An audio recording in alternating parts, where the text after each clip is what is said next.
centre. Good morning and welcome to the 2025 Australian Short Course Swimming Championships here at the MSAC. I'm Tony Shebeki and looking forward to day 2 of 3. We've had some amazing swimming races already on day 1 here at the Short Course Swimming Championships. And calling the action with me is two-time Olympian and backstroke world champion, Matt Walsh. Morning, Matt. Good morning, Tony. Another beautiful morning in Victoria, in Melbourne, and looking to see some more swimming action. Great night of action last night, and looking forward to seeing who can make the finals for tonight. Very much so. Also with us this week is retired Dolphin, world champion freestyler, and Tokyo Olympian, Alex Graham. Morning, Alex. Morning, Tony. Morning, Matt. Yeah, very excited to be back again. Had some pretty hot action last night. And yeah, I'm sure we'll go through some highlights in a sec, but still thinking about that 400 free from Sam Short, almost breaking the Australian record there. So something pretty special. He's going to be back later tonight in the 1500, so can't wait to see that again. Yeah, we've also got today, so we've got the 15, we've got both ends of the spectrum, haven't we? We've got the 1500 at one stage, but just before that, we've got this brand new fun event, the 25 metre. We do, and looking forward to that. Just on Alex's note of that 400 for Sam Short, that was the 4th fastest Australian time. So wow. That's how quick it was, with only obviously 3 in front, including Grant Hackett and Ian Thorpe marginally in front. So it was quite an incredible swim, but it's the order of events for this morning. You can see 100 backstroke multi-class, 400 AM, 50 back, 200 free. Got some individual medleys there this morning, and through to 100 back. 50 metre butterfly also there as well for the women, 100 metre freestyle for the men, multi-class 100 freestyle, some 100 metre breaststroke, 200s, a 50 butterfly multi-class, 800 metre freestyle for the women, and then we get into the shorter ones, as we said, the 25 metre freestyle. Yeah, that's exactly right. Your eyes are not deceiving you. There is a 25 metre freestyle event, so that'll be a 1-lap splash and dash. And then we're looking into the complete opposite end of the spectrum there with the men's open 1500 metre freestyle, followed by the 4x2 100 metre freestyle relays, which I believe will be swum together. Yes, so the males and the females will be in the same heat. Yeah, almost, so that's going to be exciting almost to watch. A full pool. That 25 is going to be interesting, Alex. Word has it. Look, everyone knows their 25 time, don't they? We do it in training all the time. Everyone knows their 25 time. But it's always hand touch. It's always the coach's watch. We want to know an official. And word is that Cam McAvoy's got a 9.3 under his belt. He's been a 9.3. So we want to see that official. We want to actually race everyone and see what you can do officially in a 25 freestyle. So guys, on that, you're allowed to go underwater obviously for the first 15 metres. Are they going to do that? Are they only going to take like 4 strokes to hit the wall? It's going to depend on the swimmer, I think. And, you know, the butterflies and the backstrokers who tend to be better in the underwater section of the race will potentially utilise that full 15 metres. But for someone like Cam, you see in his 50 metres at the Olympics and the World Championships, he probably tends to pop up around that 10 metre mark because he's faster on top of the water. Yeah. So it'll be a different strategy, I think. It will be a choice between the two, but you know, what is going to be faster for you? The general rule is freestyle is the fastest way to get through the water. Butterfly kick is almost the same, maybe marginally behind, and that's why we see it so much in backstroke and butterflies, because it is much faster than those strokes. And when we've seen so many races being won by hundredths of a second, every single little bit counts. And the other end of the spectrum, as you said before, Alex, and I know you guys probably haven't done a 1500 in competition, but in a 25 metre pool, it must feel like you're swimming in circles. Yeah, a lot of turns. 60 turns. Little dizzy out there. Yeah. Crazy. All right, we're about ready to go. First event for the morning is our women's multi-class 100 metre backstroke. And we saw these ladies out yesterday. They all did around, not all of them, but most of them did at least 4 or 5 swims yesterday. And they're backing up again today. Yeah, absolutely. And Taylor Corrie's one of the standout names this morning, who put up a pretty high point score in the 50 back last night. So look for her to put up another really strong showing this morning. There's the whistle. So they are under starters' orders now as they make their way into the pool. 100 metre backstroke for the multi-class.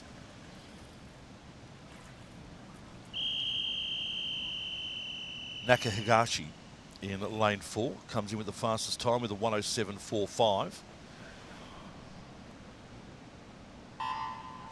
And away we go. 4 laps will complete this backstroke event for the multi-class. And our swimmers in the middle stay underwater the longest, and Nolene Ponto, the 14-year-old from Auburn, who had a great day yesterday, gets up first and takes the lead early. Yeah, she's very high on that start on the wall and a long way underwater, which is great to see. Almost swimming in circles as she goes through. You can see her there on her right-hand side of the lane as she's upside down and turns at the 50-metre mark, 32.28. But very strong so far. As you said, Alex, we saw a great swim by Taylor Corrie in the 50 and Naga Higashi in lane 4. So Corrie in 3, Naga Higashi in 4, but it is Ponto in 5 who's leading them through with 25 to go. Yeah, it is indeed, and she's really good off the wall. So off the start, she almost popped up right at that 15-metre mark, so it gave her an advantage right from the get-go. Had a number of races under her belt yesterday, and she looks to be going great again today. See what time she rolls down to the wall in. Great swim for a 14-year-old. She hits the wall in a 106.98. So that's her personal best for the past 12 months. Well done to Nolene Ponto out there in lane 5. Almost a full second off her entry time. So great swim there as we wait for everyone to touch the wall, and times confirmed. And point scores, it does look like Taylor Corrie with 760 has managed to get the best of the points. She is swimming exceptionally well in the last. She really is. Getting some high scores. We should mention to our viewers who are joining us for the first time that first to touch the wall isn't necessarily the winner. In our multi-class, their time is graded against the world record time, and as a result, the closer they are to the world record time, the higher amount of points that they get for their classification. So that time of Taylor Corrie's gets 760 points, which is a decent haul. Just in front of Fulgrave, 752 points. We saw a couple of 900 points yesterday. And in fact, we saw one 986, only 14 off. So that really was one of the world's best swims yesterday.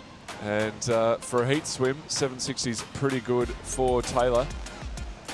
Yeah, we did see them save some energy in the morning yesterday and look to drop the hammer tonight. So I'm looking at Taylor's entry time here. It's a 108. She swam a 111 there, so plenty of wiggle room. And yeah, she's well experienced, 30 years of age, and from South Australia. She's just so energetic. She loves her swimming and would swim regardless if she was competing or not. It's just part of her life. So great to see her still racing, still performing so well.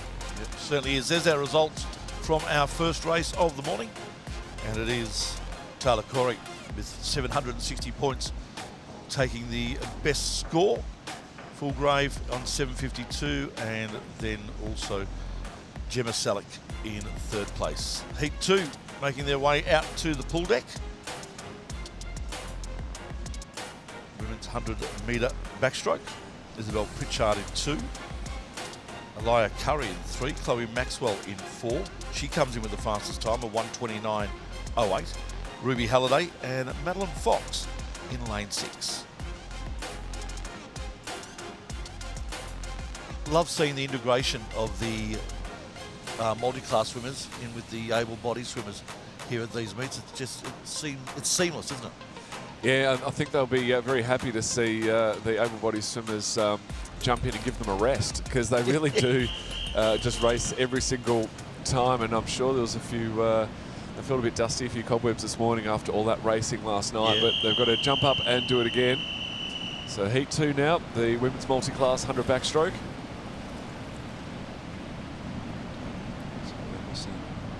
Chloe Maxwell out of lane 4 for this one. Take your marks. Away they go. 100-metre backstroke, multi-class for the women. As Alex just said, Chloe Maxwell out of lane number 4, out of the event, and in lane number 5, Ruby Halliday gets off the wall and gets off to an early lead. So each of the athletes in their different classification, we can see Isabel Pritchard S6 along with Elia Curry, Ruby Halliday an S8, and Maddie Fox an S18. So these categories based on their abilities and their points, as you mentioned before, Tony, their points judged off the world record for their classification, and 1,000 for that world's best world record, and we scale it back from there as Halliday turns at the halfway. 46.95, 50.8 for Curry, 56.6 Fox, and Pritchard 57.1 as they turn to come home in that last 50. Definitely in the backstroke, quite an emphasis on the legs and the kick, and just trying to keep your body moving forward. There's a real, if you don't kick, there's a real risk of your legs sinking and slowing your whole body down. So the girls' legs will be really stinging in this back half of the race as they come down for their final lap, and looking for a good points haul to get them into the final tonight. Top 10 point scores will be progressing through to the final as Halliday touches a 135.65. So we'll wait to see her point score on that. The top 10 point scores will be ranked and swimming tonight in the final.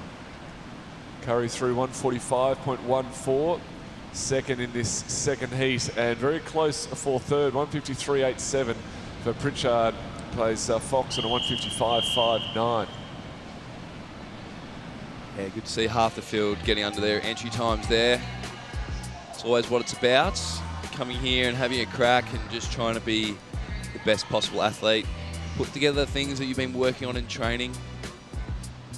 Have a little bit of guidance from your coach. They'll tell you a few things to do. Ruby Halliday, Alex, 514, taking the point score there from that event, ahead of Elia Curry on 501, and then Isabel Pritchard on 395, our top 3 point scorers there. Turning our attention now to the men's 100 metre backstroke, just the one heat here this morning. Multi-class events. Victor Pidras in lane 1, Hamish Keenan in 2, Joshua Alford in 3, Samuel Greatorex in 4, Nathan Maxwell in 5, James Logan 6, Calvin Tran in 7, and Bradley Doolan in lane 8. So it's a good opportunity for the boys just to have that heat swim. Obviously, all 10 or 8 swimmers in this race, but all 10 lanes available for that final. So they will make it through the final as long as they cleanly make it through this heats. But a good opportunity to practice the race plan, get themselves ready for tonight. A couple of cold bodies over there. They've just turned the heating on. Yeah, oh, they hadn't had the heaters on. It's there's a bit of a cool breeze coming through this outdoor pool at the Melbourne Sports and Aquatic Pool, Aquatic Centre. Take your marks. Ready now for a start. Away they go. Heat number 1 of 1 for the men's 100 metre multi-class backstroke. And a nice little battle there in the middle happening early on between Greatorex and Nathan Maxwell. In lanes 4 and 5. Yeah, They great. are absolute neck and neck.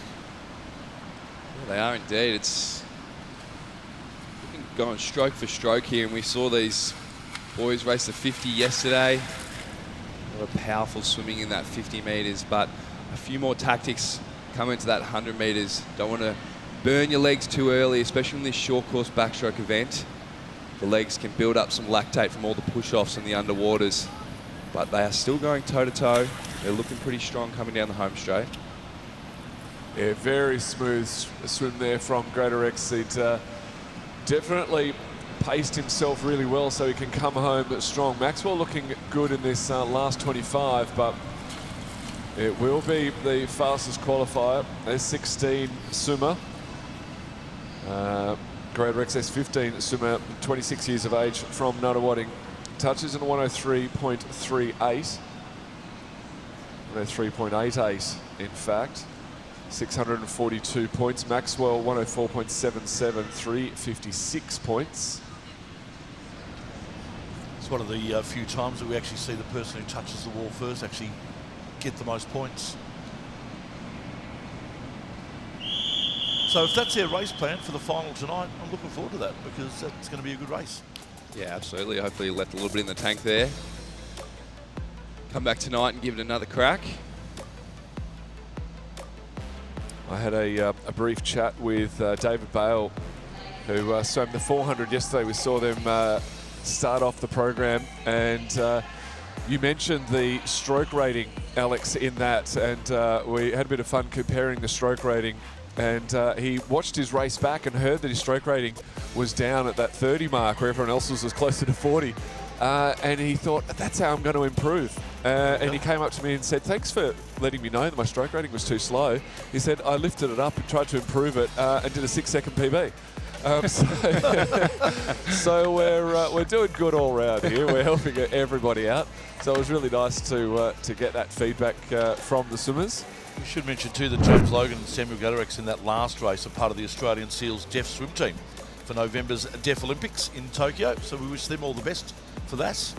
And you would have seen the little light potentially at the start of that race that they would have been reacting to. So that's hooked up to the starting equipment and flashes exactly the same time as the sound goes. And any science-based person out there will know that they had a slight advantage with light travelling faster. It sounds so. That's why they were so fast. Surely. There you go. Good reaction time. I was wondering why. All right, we are into the men's 50-metre backstroke. Just like the freestyle, this would be very much a splash and dash. Almost more so when you got the arms coming out of the water and the legs going everywhere. A bit more splash coming from the backstroke. 8 heats of our prelims. Ready to go with heat 1.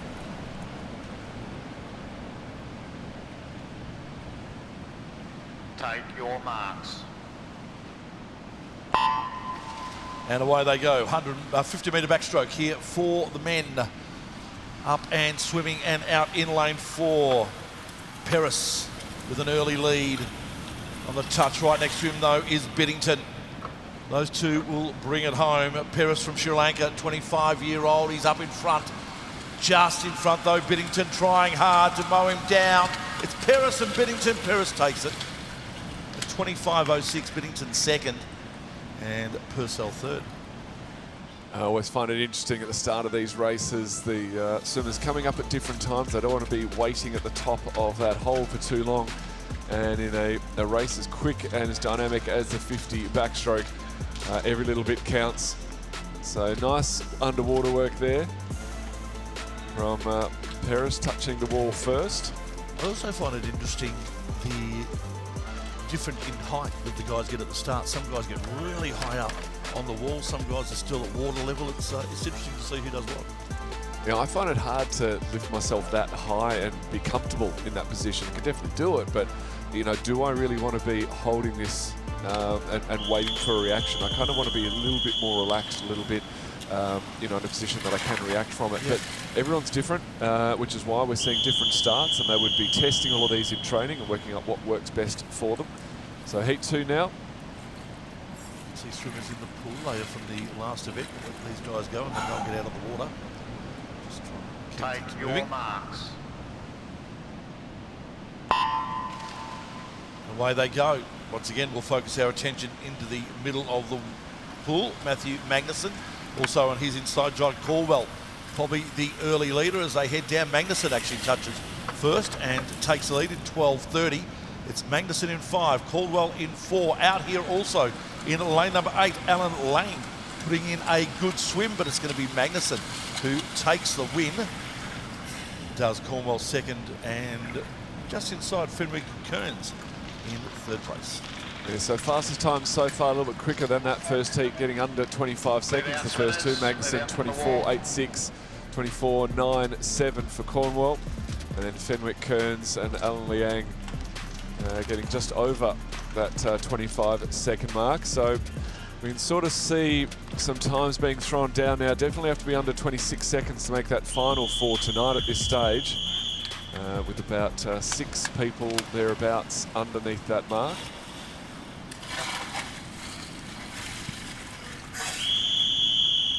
So last of the seeded heats, just the top 3 heats, and our fastest 3 swimmers swimming in lane 4 each time. Take your marks. Anthony Basunas from Surrey Park in lane 4 this time. Away they go. Heat 3, 50-metre backstroke. Oh, big start there from Hillman, Alex Hillman from Surrey Park.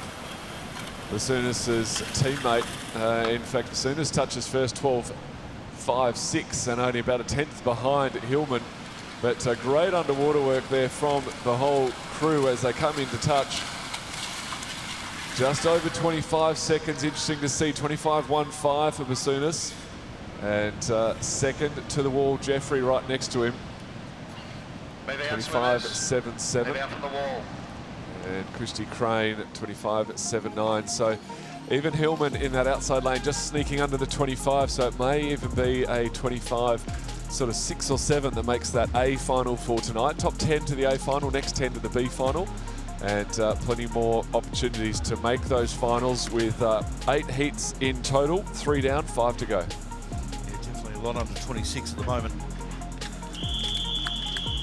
So we'll see how that sorts itself out. Heat 4. Ryan Lucas comes into this one with the best time at 26.53. 16-year-old from Hale.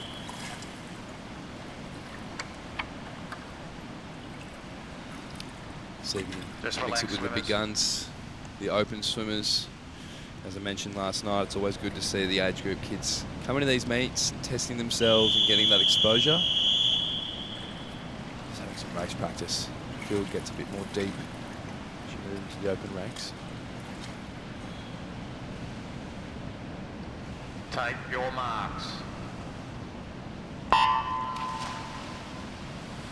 Away and racing in Heat 4. Out in lane number 3, Aiden Gleeson. Got a good early start. He'll turn just behind Skinner in lane number 8, Bailey Skinner, who was our early leader at 25. Still holds that lead too, I reckon, out here in lane number 8. Skinner heads into the wall, back in lane number 3. Also Gleeson coming hard, and he took the win, 26.21. Yeah, very solid swim there.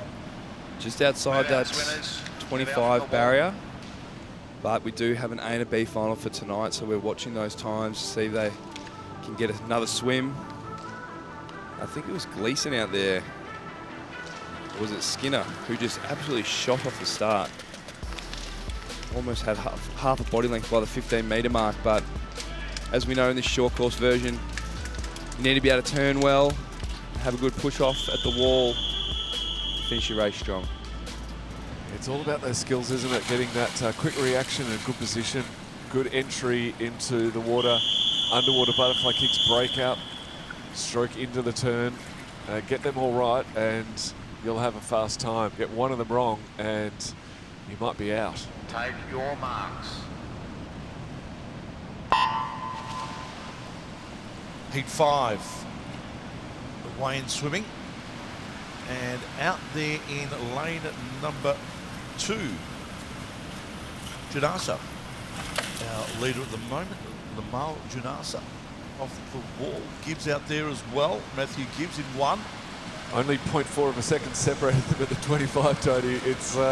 It's a tough one to call. And that is too because they were all over the shop from lane 0. Cairns, who finished second, Jansen equal second. Badanovic out in lane number Move out, swimmers. Move out from the wall. 7. Also the winner, but wow-wee, that was all over the place. Just goes to highlight how we were just talking about skills on the turns and the starts, how important the skill on the finishes as well. In fact, it was a 3-way tie there for 3-way tie for second, yeah. 26.75. So, yep, Badanovic with that 26.64, only 0.1 ahead of thing, and then only 2 100ths back to the 5th place. So quite incredible. That's how tight it is. And we see that in these non-seeded heats as they're coming in. So this is heat 6 in the water. And coming into this race, only 0.2 of a second separates them on paper. So we saw how tight it was in the previous heat. Take your marks. Stand down, swimmers. On a long hold there at the start. So notice a few long holds in the backstroke. They delay themselves coming up. They don't want to sit at the top for too long.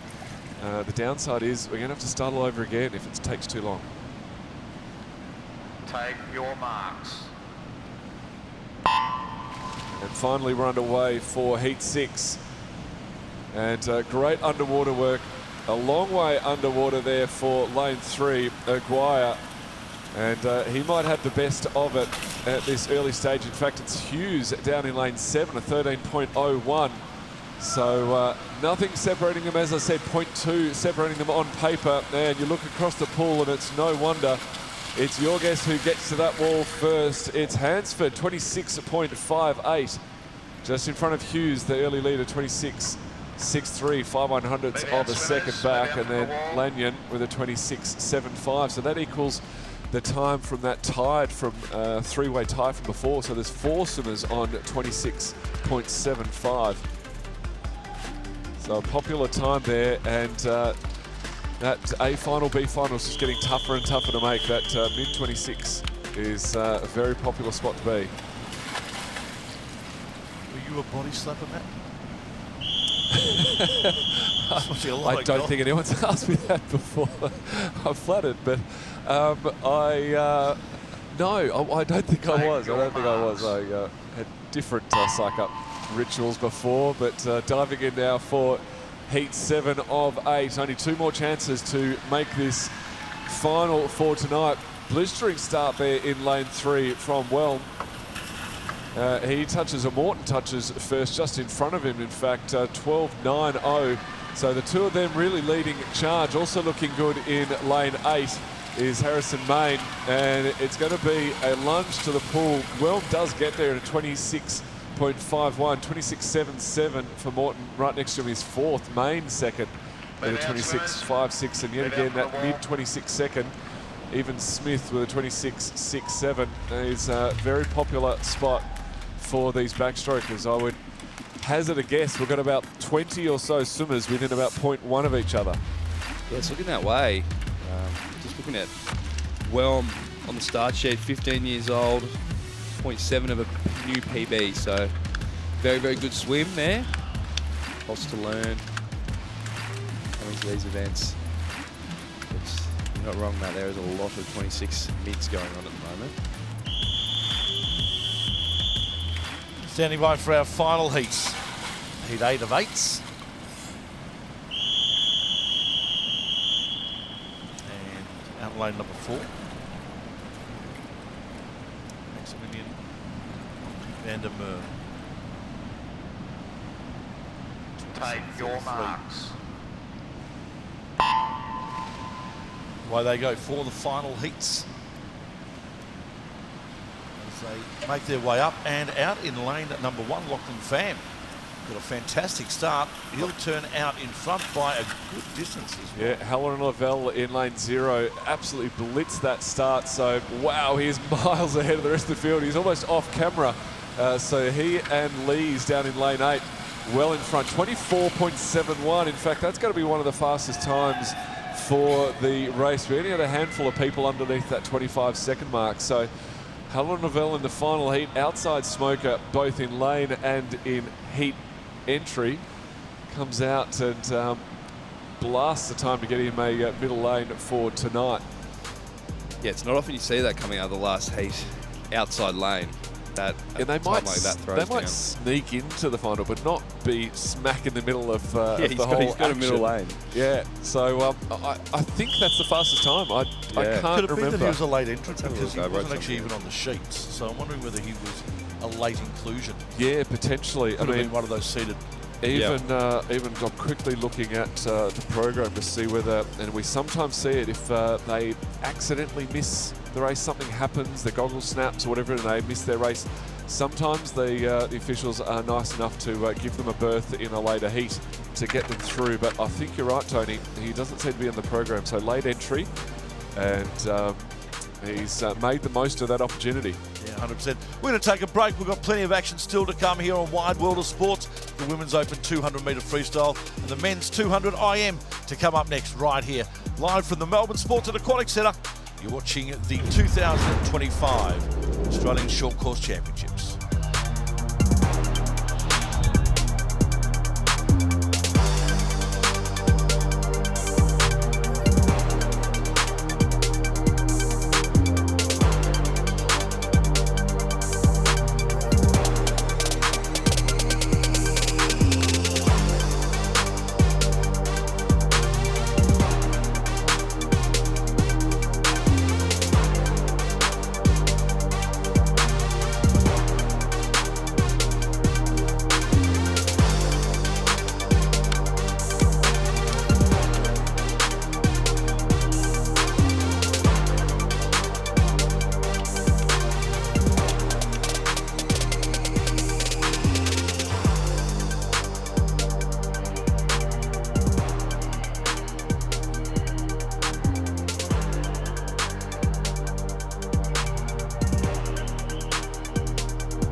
Beautiful pictures of Melbourne as we are live in Melbourne, the capital city, of course, of Victoria.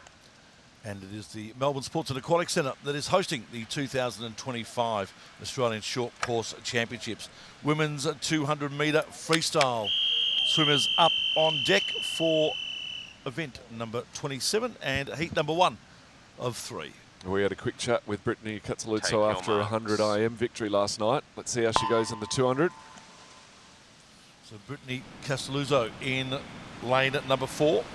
24-year-old from Tea Tree Gully is out of the box beautifully. And touch at 25 early. Front is Castelluzzo. Right next to her, Sarah Locke in second place. Lane 5, and then a good battle for third. Yeah, looking really smooth early parts of this race for Britt. Nice high elbows, strong kick behind her, not overdoing it. But at the moment, Sarah Locke's coming to her side and taking up the challenge here. You might say she's keeping her honest. Right there, making sure that Britt keeps her stroke rate up. And she might have just even got a beautiful kick off the wall, because that went from a short margin to about half a length now for Britt. Yeah, we saw that in the 100 IM last night. She really blitzed away from the competitors in those push-offs. Got a lot of power from the turn, got herself onto the wall in a good position, and able to make the most of that. Turn at the 100 metre mark, well in front of the rest of the field. Sarah Locke, as you said, Alex, just holding on as best she can. Vert Monteague looking good for third, and just off her shoulder, Jessie Welsh, no relation, from a visitor from the New Zealand club, and often comes over. Great to see the New Zealand club back, and they're often showing their skills on those walls, in and out of those walls. But it is the top 3, Castelluzzo, Locke and Vert, swimming almost line of stern next to each other, and coming down to the final turn. It's getting a bit closer now. Locke's getting definitely closer, there's no doubt. Yeah, and even Vert Monique from the Norway club putting in a very solid last lap there. Just got it. Going to be Castelluzzo from Locke. That was a well-paced finish there from Castelluzzo, because Locke was coming home hard. Just did what she had to do. Yeah. Maybe leaving something in the tank for tonight. Oh, I think leaving a full tank in for tonight, that was a very comfortable swim. Getting under the 2-minute mark, 1:59.15 for Castelluzzo, and second heat can see that time and knows what to expect, what to do to make the final. Looking at third and fourth, Vert Monteague, that 2:00.36, Jessie Welsh, 2:03.10. So you'd have to think that the top 10 tonight will be somewhere around that 2:01 mark and faster. So the gauntlet's been thrown down. We know what to expect. Lucy Dring looked good in the 50 free yesterday. marks. And Lana Torrance in the 100 IM along with Adriana Feidler. Kira Jeffs in this race as well. So heat 2 now of the 200 freestyle in the water, and a bit of a stacked field for a second heat. And we saw Castelluzzo really start to push away in that early stages of the race and hold it. Who will do it now? And it looks like Lucy Dring is taking over that mantle of taking them out hard. Feidler there in lane 3, wanting to go with her. But it's Dring 27.75 at the first turn. Feidler in for second. Third through is actually Hutu out in lane 1, with Alana Torrance in for fourth. So pretty even across the field mostly, and in fact only a tenth of a second coming up to the 100 metre mark separating them, Alex. Yeah, absolutely. It's going to be a great race. We saw Lucy Dring win the 200 fly last night, so look at her underwaters coming off these walls. That could be the difference, but it's going to be Feidler that leads them around. One of my old training partners out at the Miami Swimming Club. She knows how to work hard. She's a talented freestyle and backstroker. She looks to be Decent moving genetics ahead now. Decent genetics with Chris and Rose, both Olympians. Tends to help. Half a second margin between these two, Feidler and Dring, as they bring it down for the touch in the last 50 to go. 150 the 200 swum, and it's Feidler in front of 1:29.58, Dring at 1:30.68, so a second now the margin Torrance in third place and actually moving herself into second, one might think. Up in lane 5. Yeah, left a bit in the tank so she can come home hard. It's a bit of a strategy in this freestyle race as well. But Adriana Feidler had a really good turn, maybe shutting it off just a little bit, knowing that she had a body length on the rest of the field. Try and save a bit for tonight. It's tight for second. Dring does. Torrance takes the... No, Feidler's time hasn't come up, but she's definitely faster. So I'd say she'd be a 2:01.5 thereabouts for Feidler. We'll wait for that time to be confirmed, but I would think that would be a comfortable enough final swim for her. Great third 50. We often talk, Alex, about that third 50, the importance of the third 50 in the 200. And that's where she really built and made her race, wasn't it? Yeah, absolutely. And that is the thing that we kind of harp on in the 200-metre freestyle, but I've noticed the American Luke Hobson this year at his trials, he went 1:43 long course, and it was the third 50 where he just absolutely went hell for leather and split himself from the rest of the field. So it's almost like they call it the premiership quarter in the AFL. Exactly right. It's often the slowest 50 for a lot of the swimmers. The first one, obviously, the fastest. The last, is quick. You don't have that turn at the end. But we see the time there. She was a little bit quicker than I anticipated. 2:00.83 for Feidler, touching first in that second heat. But that third 50 just so important to get that pacing right. So third heat now. Final heat of the women's 200 freestyle. Last chance to make it into that A final, top 10. Molly Walker in lane 4 with a 1:57. Tara Kinder in lane 5. And out they come, and Tara Kinder underwater for the full 15 metres. Will head to the wall first. Hopefully she was nice and steady on the block, but she's got a bit to prove now after yesterday, and she's doing exactly that. We know that a time under 2 minutes will get you a centre lane for tonight, so that's what she'll be going after. 27.03 she does take them through next to Molly Walker, 27.7. So it's Tara Kinder at this early stage, Alex, and she's looking strong, isn't she? She is indeed, and looking towards her competitors. So perhaps keeping an eye on the field here, coached by Craig Jackson out of Melbourne. So maybe he's giving her some direction to try a couple of different things in this race.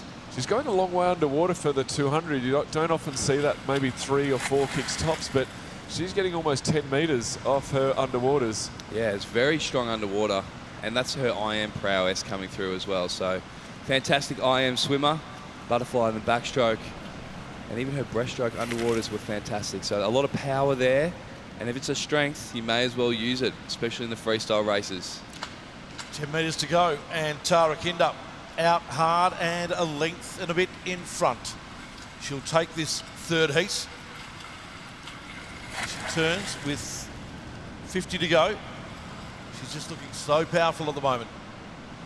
She's holding a nice pace here, and went out in that 27, holding 30s from here, so you'd anticipate a 1:57 to go through fastest for tonight. So just keeping an eye on the field. She's breathing both sides just to make sure she knows what's going on, and looking very strong. 5 metres to swim now as she comes in, touches in 1:58.15, so fastest through so far. Molly Walker 2:00.06. 2:00.07 for Jodie Mead, and Douglas Byrne 2:00.90. So pretty quick swims there from the third heat, and qualifying for that final just got a lot tougher. This isn't anything against Tara at all, but the fact that she didn't swim in the final last night, does that sort of give her a little bit of extra energy today? Oh, I don't think so. I mean, these are, hardened competitors. They know how to back up and race. I think the fact that she couldn't swim in the final last night made her, think I need to make sure that I'm making up for that. And I did get a night off, so let's use it and set myself aside from the people. So that'll be a great one to watch for tonight, a bit to make up for. Men's Open 200 IM. Saw the 100 IM last night. Exciting to watch, 25 metres of each stroke. This time we get 50. The 100 IM is fun. Yeah, Everyone says it's fun. People love doing it. People love watching it. But I've got to say the 200 IM is, you know, a little bit more of an indication of some strength in all 4 strokes. So this will be a real Take test, but your a great marks. swim to watch.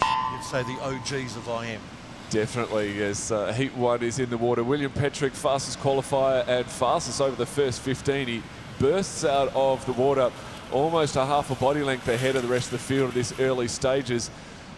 Gets a mid-11 point in that strong butterfly swim for him. He's looking to lead this from the front, and it's the best way to do it. He touches at the 50-metre mark at 24.56, which is a tidy 50 butterfly time in its own right, but with 150 metres left to swim, that's a dominant way to start the race. Into the backstroke now, and it is Will Petrick. Riccini, Crean and Kreutzberger all on his heels, but it is a very strong swim. In fact, he's just turned it off. He's pushed the first 75 metres and then found the off button, and he cruises down now to that infamous backstroke to breaststroke turn, and now we'll just keep a nice length in his stroke. Expect the boys to sort of maybe catch him a little bit, but quite a tactic there, Alex. He really burst out that first 75, and now he's on cooldown. Yeah, absolutely. He's looking so powerful. And it could have been just something that he wants to play with tonight, was taking the race out fast, seeing where that puts him and seeing how it feels. That's the benefit of doing that. We know Will, a Paris Olympian, 2025 World Championship Dolphin, so he's got a lot of experience under the belt. Recently moved up to Queensland to train under Dean Boxall. He's originally a Melbourne man, so I'm sure he loves coming home and racing in front of a home crowd. Petrick keeps the lead. 1 turn to go, and they'll bring it home for the final 25. It's Petrick ahead of Riccini in 2nd place, and then Bailey Crean in 3rd. They're trying their hardest, but he's got enough in the tank, Petrick, that he'll take it all the way and get a win here. Just but a win for William Petrick. 2 minutes, 0.36, Crean and Riccini equal second. Yeah, getting a lot of equal times in this Australian short course this year. Yet another 2:00.57 for second. Ended up being a lot tighter in the end, but only because Will Petrick decided to shut it down. That's going to be an interesting final tonight, Alex. If he can hold that pace the whole way through, which you'd have to anticipate he's planning on doing, he's going to be very, very tough to beat. But in this 200 IM, there are 6 heats. So we've got up to 60 athletes wanting to have a crack at it. And Samuel Higgs, Felix Dressel de Bruin in this next heat coming up are going to be the ones to try and do it. Yeah, they looked good in the 100 last night, so if they can kind of hold that form into this 200-metre race. Take your marks. Samuel Higgs, the only swimmer in this heat under the 2-minute mark, with a 1:58.31. Coming into the event and out in lane number 5, Felix Dressel de Bruin. Got the start he wanted. Yeah, he popped up very well there, straight up on the 15-metre mark. It's a great skill to have. He's looking powerful, but even out there in lane 7, Oliver Yin from the Carlisle Club is looking good on the butterfly leg. And the good thing about this IM race is everyone will have their own strengths. So you may see the lead chop and change, but it is still Yin out there in lane 7 with Higgs not far behind. Yeah, they went through a little bit quicker in that butterfly, but obviously came home just that little bit slower in that first heat. So times are a little bit deceptive based on that. But Higgs looking good in that bright pink Warringah cap. Love seeing the bright pink, really stands out, and he turns that halfway mark, 56.26, just in front of Yin, the early leader out in lane 7. So most of the swimmers underneath the minute mark, the halfway through this 200 medley. Now into the breaststroke. We talked about the third 50 in most 200s. It's even more so in the IM, isn't it? The breaststroke it separates them that much more in the individual medleys, the 2 and the 4 than the 1, but looking so strong here in the breaststroke coming into the free, Alex. Yeah, that was an unreal breaststroke leg. So work to your strengths, and as I mentioned, you'll see the lead chop and change. Everyone has their different strategy, but Briggs, very powerful swim here. Looking to throw down a time this morning. perhaps give Petrick something to worry about tonight. Under 2 minutes is what he'll be looking to do, Samuel Higgs, as he starts to power away from the rest of the field.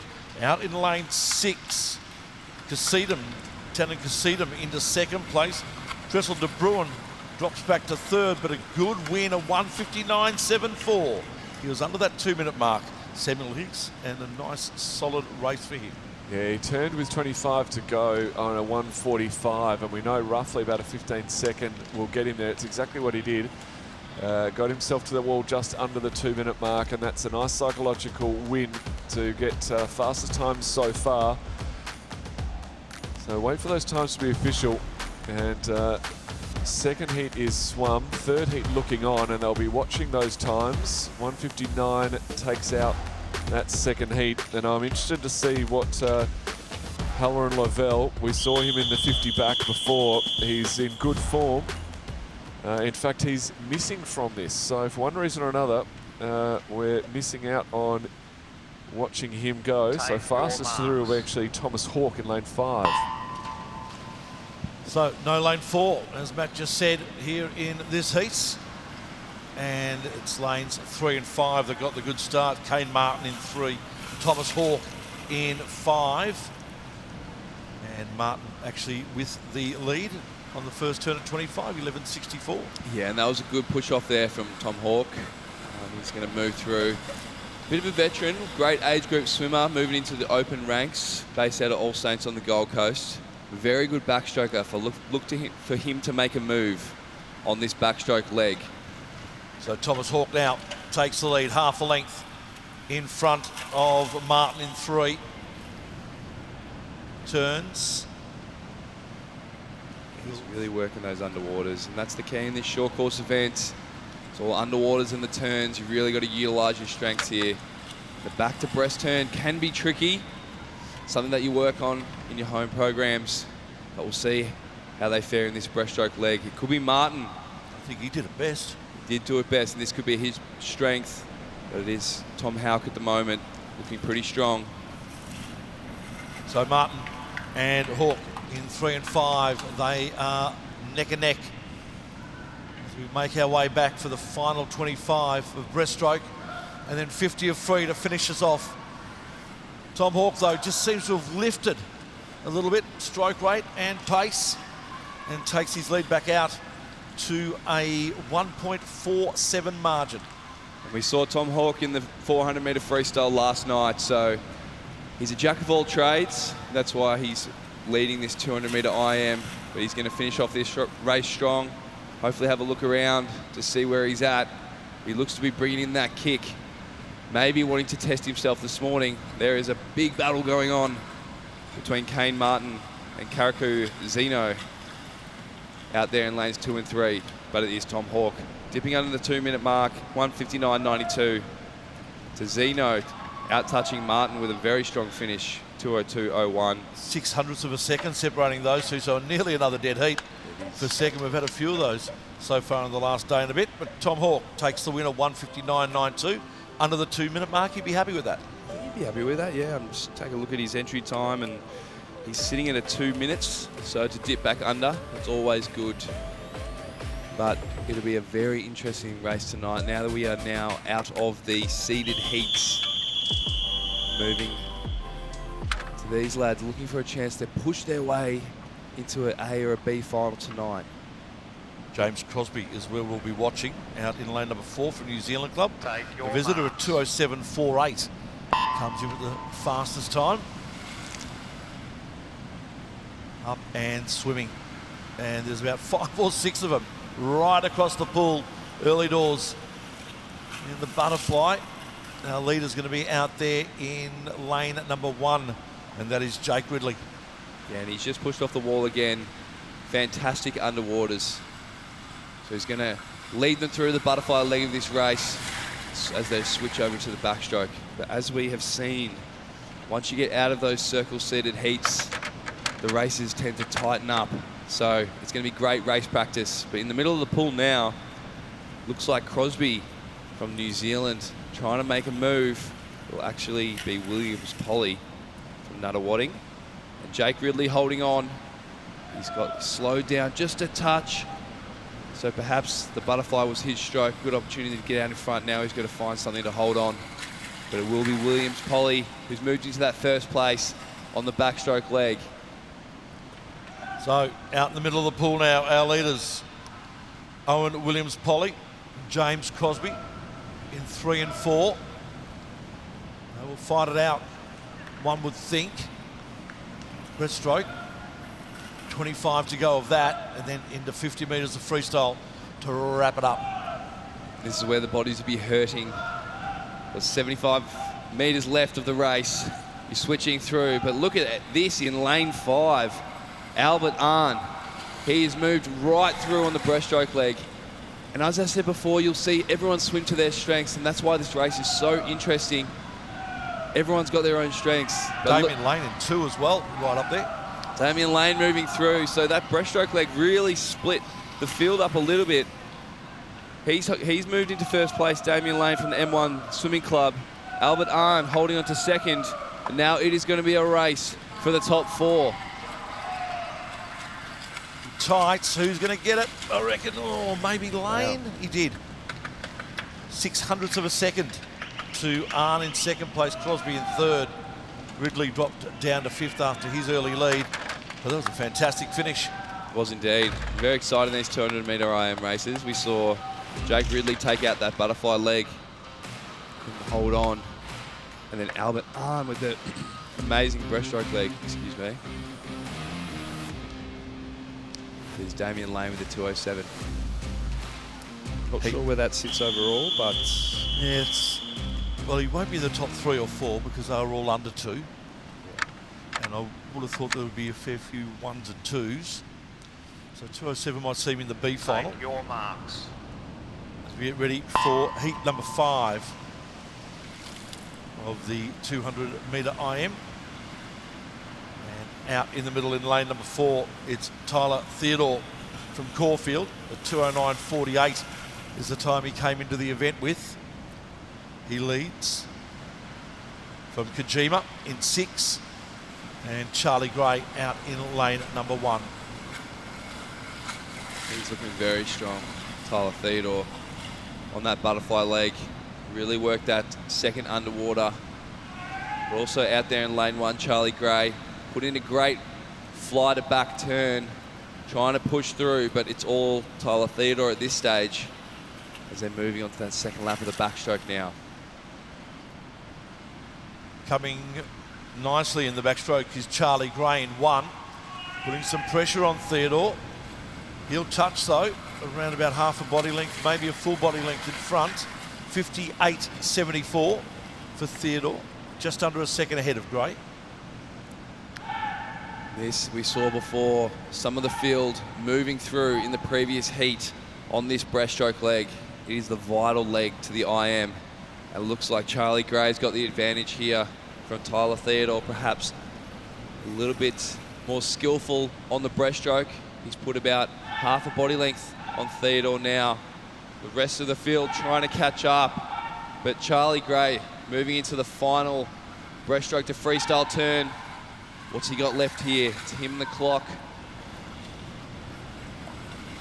Freestyle leg left for the swimmers, and it is Charlie Gray who gets a body length in front now, and maybe even a bit more out there in lane number 1. Trying his hardest is Tyler Theodore in 4. He will finish second, one would think. And then back out here into lane number 6 is Kojima. But bringing it home, Charlie Gray from Macquarie Fields into first place. A 2:05.40, respectable time. Theodore just over a second behind in second. And then Kojima into third place. Yeah, fantastic PB there from Charlie Gray. Entered with a 2:09. So, very handy drop there. About 4 seconds off his time. And that heat was a little bit faster than the previous heat. Maybe for a number of reasons. Sometimes in these 200-metre races, people tend to pace off each other. Or maybe their timing their runs a little bit late. We did see in the previous heat that the breaststroke leg, some people chose to make their move then, but perhaps could have been saving a little bit too much for that race. We move into the final heat now. We've got 2 swimmers in lane 3 and 4. Cooper Blacklock in Take 3, your marks. Darcy Stewart in 4. Stand Actually, out, this is guys. our swim-off, I should say. Is it? No, I we've saw got swim-off this. come up. Yeah, so it is. It's still Blacklock and Stewart. Yep. Swim-off coming up after this. In the 50-metre backstroke, we had a tie for position number 21. Noah Pronk and Joel Fraser. So they will swim Take off your marks. to be the emergency, I would think, for the B final. As our 2 final swimmers, Blacklock and Stewart, in the pool. Let's see how close they can stay together. Pretty close right there. Very close. 500ths of a second separating of them. a second. Exactly right. Now, may as well treat this like a swim-off. It's just those 2 in the water, trying to race each other and trying to get the best out of each other, which is what this is all about. They're looking strong through the first 50. Still very tight.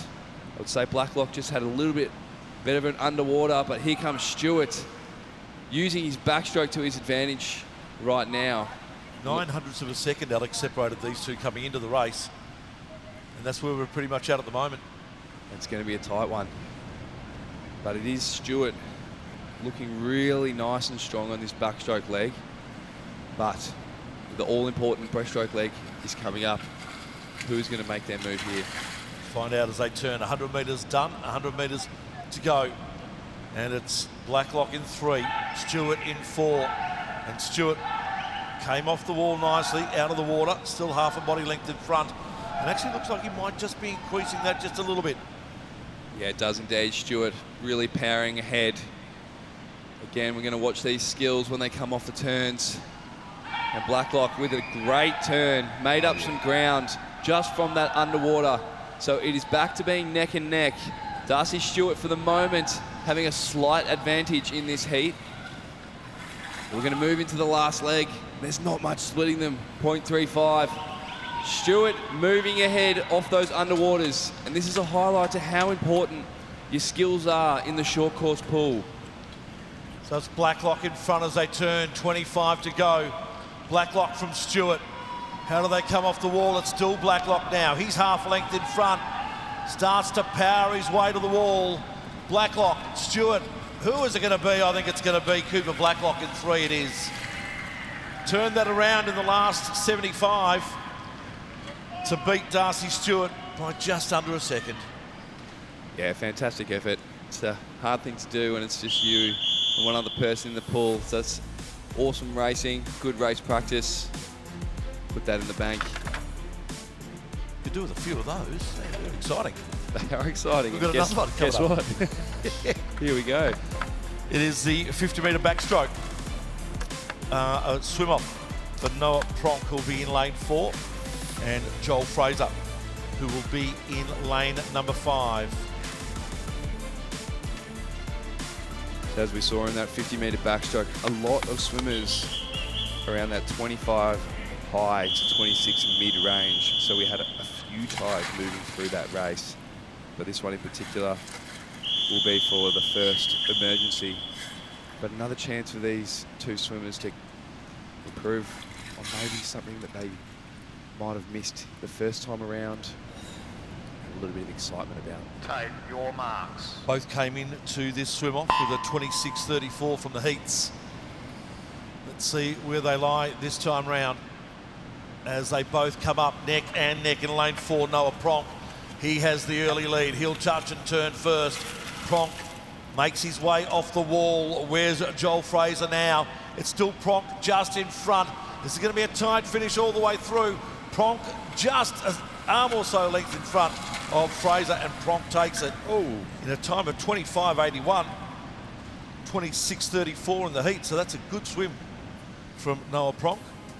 That is a fantastic swim there, and it is very common that in these swim-off races, you'll go way faster. Yeah. Because there's something on the line, a little bit more nerves. It's just 1v1, and 25.81 would have snuck him into that B finals. It would have too. So lessons need to be learned there. That perhaps a little bit more awake in that first attempt. Probably would have put him into actually lane number 3. It would have been a middle lane in that Yeah. B final, yeah. Anyway, turn our attention now to the women's multi-class 100 metre IM. Some familiar faces in this race. Yes, there is. They're really maximising the opportunity to race, and that's what's most important is you're getting out there because you do all the training. That's the hard part. You go to the pool, you turn up 9 times a week, do your 2-hour sessions. But the best part about swimming is getting up behind the blocks and testing all that work. In lane 4, now fastest coming into the heats is Naga Higashi from Japan. She's also got another Japanese swimmer right next to her in Take your marks. Inami Kubo, both S15s. As they make their way into the pool, we kick off the 100 metre IM multi-class for women, and it's out in lane number 6, lane number 5 I should say, Nolene Ponto. Yep, she's got off to a flyer, Nolene Ponto, and we've seen her skills as well off the start. She's actually got a really strong start and underwater. So this could play in her favour in this IM, but just right in the lane rope a touch at the moment. Moving into that back to breast turn. The field kind of coming back on her now, especially the pair from Japan in lane 4 and 3. Very good form stroke specialists. The Japanese spend a lot of time on the flies and the backs and the breaststrokes, but it will be Ponto moving through. She's having some week. Had a few races last night in the finals, a few PBs, and that's what it's all about. As she's coming down the final straight, putting on the gas, and we're watching the time. Entry time of 108.49. She's got 107.6 here, nice. so fantastic PB there. But as we mentioned, it is about the points in the multi-class, so we'll see how they stack up. Jasmine Fulgrave there with 807 points. It's a pretty tidy swim Yeah, there. not bad at all out in lane number 2. As Buckland comes into the wall under their entry times. Confirmation of those times in just a sec. Next up will be the men's multi-class 100 metre IM. Got one more heat. Oh, sorry, we do too. Yes. The women's. 3 swimmers in that heat. Isabel Pritchard, Elia Curry and Madeline Fox. But there is confirmation of the points from heat 1. Fulgrave, Naga Higashi and Kubo. Top 3 from that heat.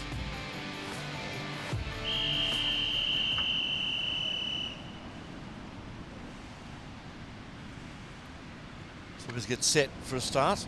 Second heats of the women's 100 Take your marks. IM multi-class. Starter sends them on their way. Isabel Pritchard, S6 in lane 3. Alana Curry in lane 4, also an S6. And Madeline Fox, S18 out in lane number 5. Good tight competition here too. Great start from Pritchard out in lane 3. He really got off the blocks well. But even Curry moving through now, it was a really nice butterfly leg. Pretty strong on the backstroke as they're starting to come together this field. It looks to be Curry, potentially a stronger backstroker than Fox and Pritchard. Trying to move through the field now. Fox doing a good job. She might be getting herself into second, Alex. It does look that way. A little bit quicker on the entry times from Fox and Curry compared to Pritchard. So we're going to be watching the clock, seeing how close these ladies get to their personal bests. Into the breaststroke, and it's still in lane number 4, Elia Curry. Our leader at the moment by a length. Isabel Pritchard in lane 3, and Madeline Fox in 5, swimming well. Madeline Fox may have got herself into second now. Yeah, the field's tightening up a little bit, so maybe a bit of fatigue setting in. This is again the thing with the IMs. Everyone has their strengths. But that was a terrific turn there from Curry. Just proved to be the difference on that one. and she will storm down to the finish line. Entry time of 1:48.74, maybe just outside that this time round, but potentially getting a swim in the final tonight once we get the point score add up, as Pritchard and Fox battling to the end. And it will be Fox that gets in the second place based off the time, and Pritchard in the third. Elia Curry with 480 points, Fox with 412 and Pritchard with 403 from their swims. Wrapping up our women's multi-class 100 metre IM. As we work our way now into the men's multi-class 100 IM. Up on the blocks, looking good to go. We're seeing similar names we've seen before: Thomas Voigt, Riley Sue, Mingza Pang, and Cooper Harrington. David Bale, our favourite 52-year-old from Wodonga City. Apologies to any other 52-year-olds from Wodonga City, but David Bale swam so well yesterday, and so good to see his energy in the races. He'll be swimming out of lane 0. We should say he's only our favourite because he's the only one we know. Well, this is true. This is true. So the 100 IM, though, we really enjoyed watching the 100 IM yesterday, and we're treated again to it today. The swimmers probably not enjoying standing. There's a little bit of a delay, and not enjoying standing in this relatively cold morning. We've had such beautiful weather in Melbourne for the last week or two, and it's this cold breeze is just coming in potentially off the sea, and not what you really want before you're about to go racing. No, definitely not. Lucky they have had those heaters on, but there are a couple of cold bodies out there. Hopefully not too much longer, so we can get this race up and going. But the technical officials were just looking at something in that race before. There was a disqualification. Yep, Isabel Pritchard not giving a finish there. It's unfortunate. Now we're ready to go with the men's multi-class IM 100 metres. Take your marks. Really give it up to. In they go for the start. 25 metres of each stroke, and out in the middle, Riley Sue in lane 4. Got a great start. Yep, he's looking very powerful, looking to get out hard and really maximise that butterfly leg. Really good turn.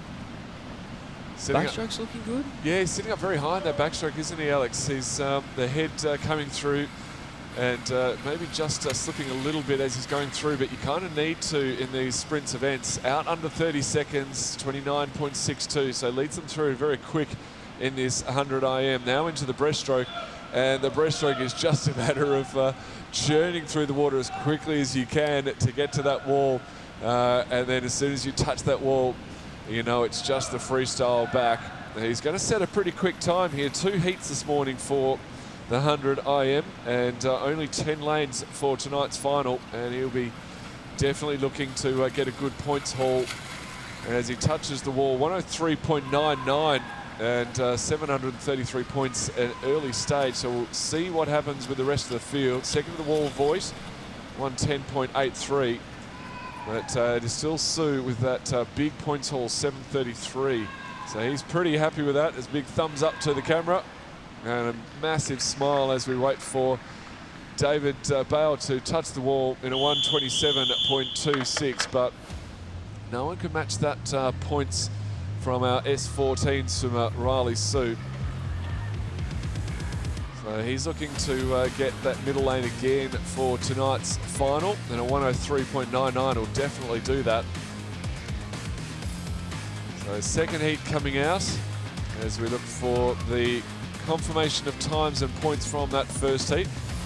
Sue from Voigt Smith paying in for 4th and helped with 436 points. So it looks like it's going to be around that mid 400 points that will get that top spot for tonight.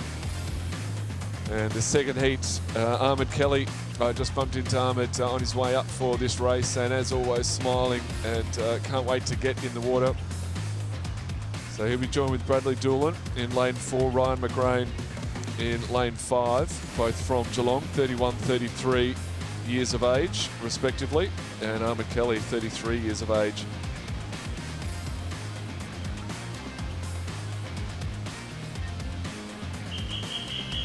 I'm gonna have to bring my tracksuit pants inside.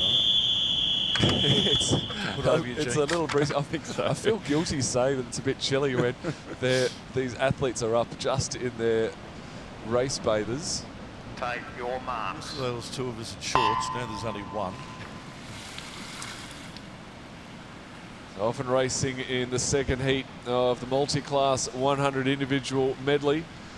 And into that butterfly leg, looking strong is McGrain, S18. Both he and Dolan next to him, so that really is a race between the 2 of them.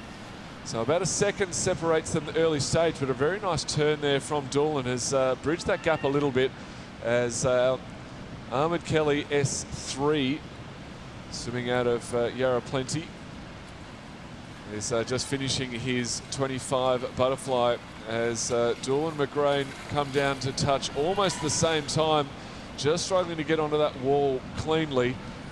With a 41.41 for Dolan, followed through marginally behind by McGrain, 42.0, and now into the breaststroke. If anything, McGrain maybe just starting to edge back, and it's going to be very, very close. Both swimming out of the S18 category, so they are racing each other, and McGrain touches first, about best part of a second ahead, but now into the freestyle, the lead just keeps changing for these 2. So Ahmed Kelly just turning at the backstroke now.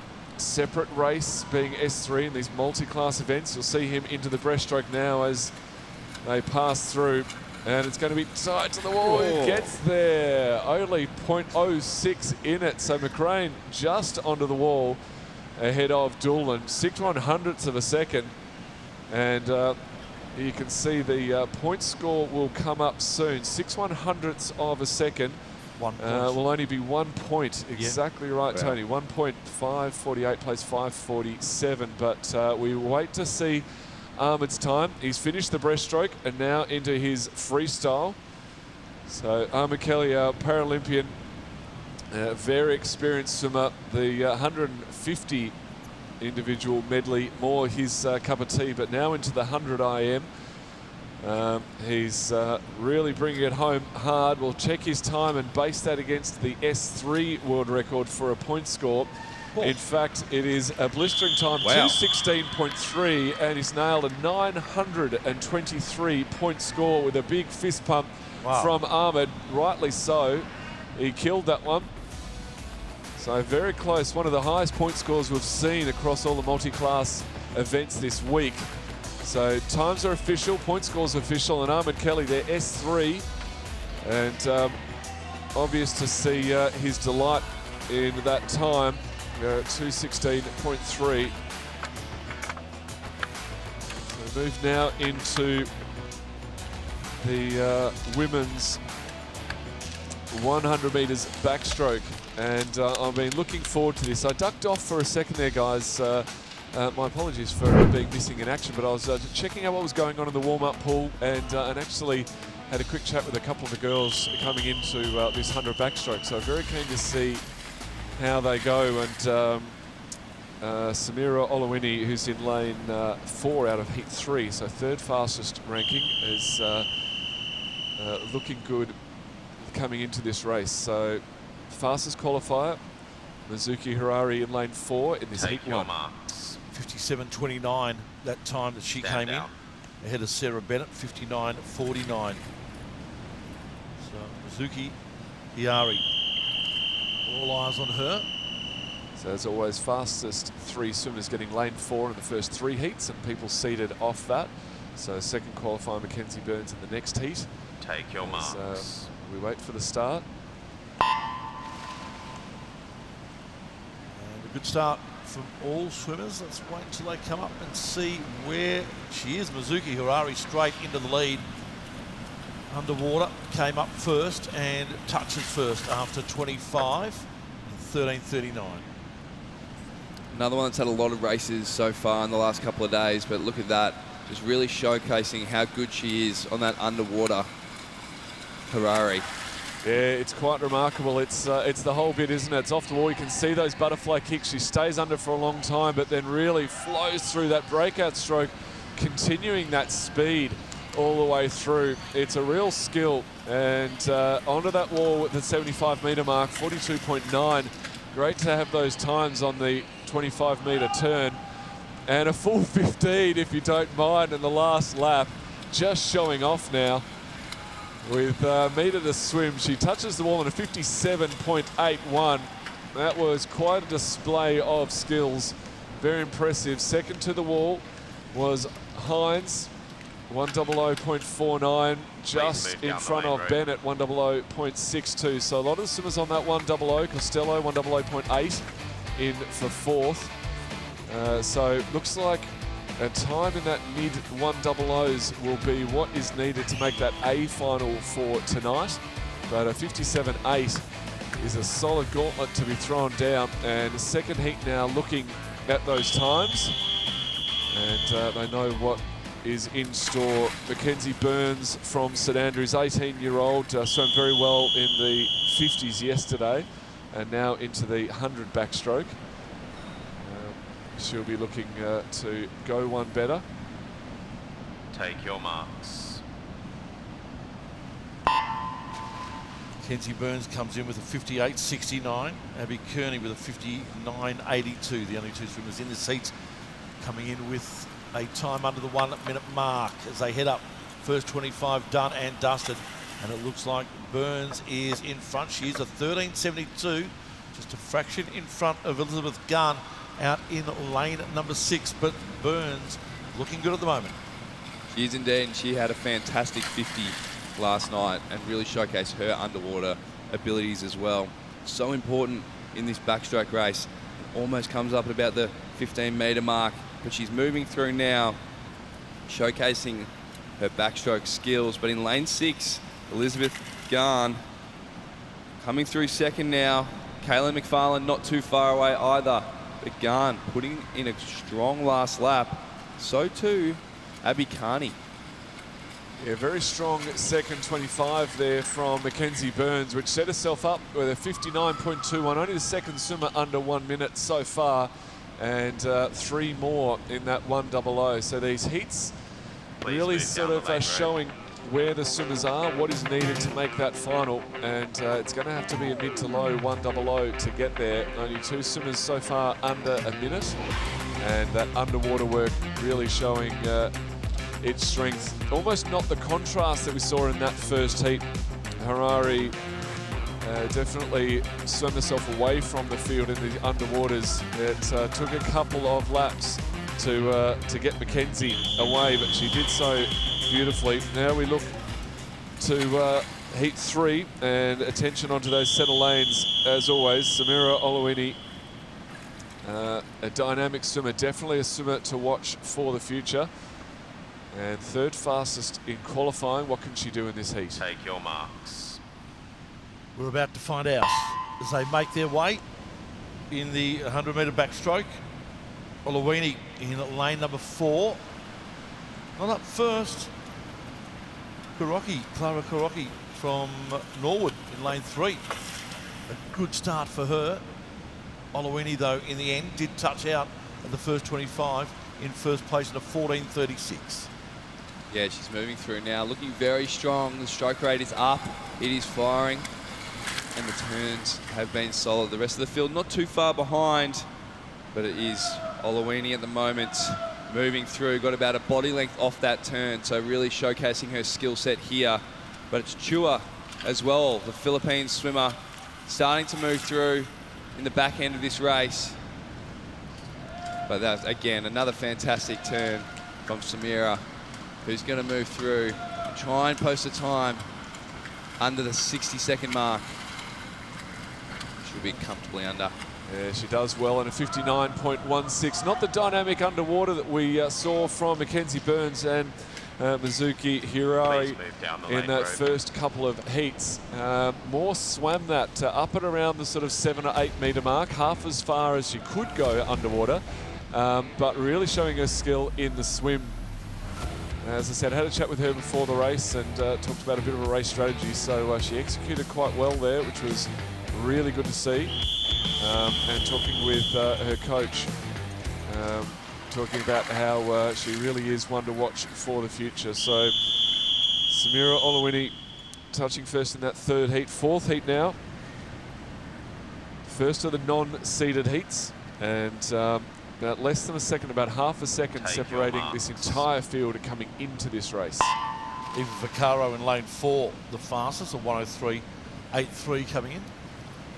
As they make their way up and swimming, and it is Vaccaro in lane 4 who has an early lead, but also out here in lane number 9, Mizuko from Japan touches first with a 14.62. You can see on the bottom of the screen, almost disappearing behind the signage down there in lane 0, really trying to make the most of those underwaters, getting a little bit stuck on the side of the pool. She's out of the camera shot. She's so far down. As she comes through for the third lane, you can see her there on the bottom of the screen, staying under longer than anyone else as she comes through, making the most of it. That high rating, sitting up high in the water. Also looking strong is Amelia Kennedy out in lane 3, and Eva Vaccaro. In fact, it is Amelia Kennedy, 47.27, who touches first at the 75-metre mark. Now coming down, it's going to be a real match race between Mizuko and Kennedy. Almost opposite sides of the pool as they come down. I think Amelia might just get there. No, it is Mizuko, 103.90, 100th of a second ahead of Amelia Kennedy. And third through was Matheson, 104.31. So virtually nothing in it at the end. And it's always interesting. We gaze to the middle of the pool by habit, don't we? Those lanes 4 and 5, they ended up 6th and 7th in that race. And it ended up being almost opposite sides of the pool. And it's great to see people making the most of those opportunities. Yeah, and as I mentioned yesterday, it's extremely hard to swim in those lane 0s and 9s. You've got the wall there. I felt she got caught in that third lap. She moved right over to the side. We almost couldn't see here from our booth where we are. She was hidden behind the signage here. But I agree with you, Alex. She potentially got herself caught up on that wall. Yeah, you can lose a lot of power if you end up hitting the wall from your stroke, but she did very well there to bring it back in, notching her time almost a second under her entry time. Gave herself the best go at it. She broke out. She was dynamic in that first bit, Tony. Straight out in that first 15 metres. Out very strong. As we wait now for the results. They are official on your screen. 1/100 separating those first two. Hard to pick when they're next to each other, let alone opposite sides of the pool. As the fourth heat now enter the water and prepare themselves for their turn to have a crack for tonight's A final or B final. Take your marks. Wall and ready to go. Heat 5 of 6. And out in lane number 4, it's Annie Steele with a 104.39. Again, only half a second or so separating all our swimmers here in this heats. Coming into the event, and it is Bale out in lane 0, our early leader with a 14.89. Briscoe just behind her as well. Yeah, again, control blanket over this field. Everything is pretty tight. As we said, once you're out of those circle-seated heats, the racing starts to heat up. Yeah. I can't really pick who's in front here, to be honest. There looks like a few. It could be Briscoe, it could be Steele, it could be Huang, it could be Barnwell. 0.6 of a second again separating this field going in, and less than that coming out. It's very tight across the field, isn't it? Yeah, it was Lucinda Jones just off that last wall with the underwater skills. Looks like she's going to power to the wall. She can hold on here. It will be Jones. The 103.35. Annie Steele, the Southport training partners. The girls doing a great job getting underneath their personal best entry times there. So taking about a second off, in some cases more in Jones's case. So really good in that second last heat. 6 heats of the women's 100 metres backstroke. The final heat is up and ready to go. Top 10 going through the final, the A final, next 10 for the B final. So plenty to race for. Even just setting that personal best in the heats. A lot of training, a lot of preparation goes into this, so got to make the most of the opportunity as we get up and close and personal to lane 5. Grace Dobie in lane 4, a 105.08, our fastest time. In lane 5, Alicia Brownbill, a 105.14. So another close event coming up here in our final heats of the 100-metre backstroke for women. Touch and turn after 25, and it's Schneider from lane 2 out in front with a 14.91, followed by Zara Reynolds out here in lane number 6. Yeah, absolutely. Moving through the middle of the pool now. Grace Dobie. Reynolds leading them around. There's really not much in it. 31.0 to a 31.5, so half a second across the entire field. But I think Reynolds might just have the advantage here next to her. McCullough. It's going to be Reynolds working those underwaters. They're all popping up around the same time. They're fighting for positions here, fighting for those PBs. Coming down to the wall, who's going to nail their finish? Oh, great last 25 there from Grace Dobie. She touched second on that last wall, but got to the wall first, a 104.75, 6 100ths ahead of Reynolds in lane 6. McCullough with a 105.32. So some quick times there, especially based on their entry times, as the final heat is swum. Results are up for the women's 100 metres backstroke. Which means that the men's 50-metre breaststroke up next, and our swimmers on pool deck. So 101.41 was the final cut-off time for that final 100 backstroke. So 100 pretty much guaranteed you a berth in that A final tonight. But as you said, Tony, the 50 breaststroke is up. Now, if anyone thought the breaststroke was a nice graceful stroke that you can just totter along at a nice leisurely pace, well, the 50 breaststroke will prove you wrong. It is a dynamic stroke, and we're going to see some muscle in the water because these are the best. James McKechnie from Take your marks. Starplex. About half a second off that Australian record, 26.02 from Grayson Bell as they dive in for the first heat. And a big first split stroke there from James McKechnie.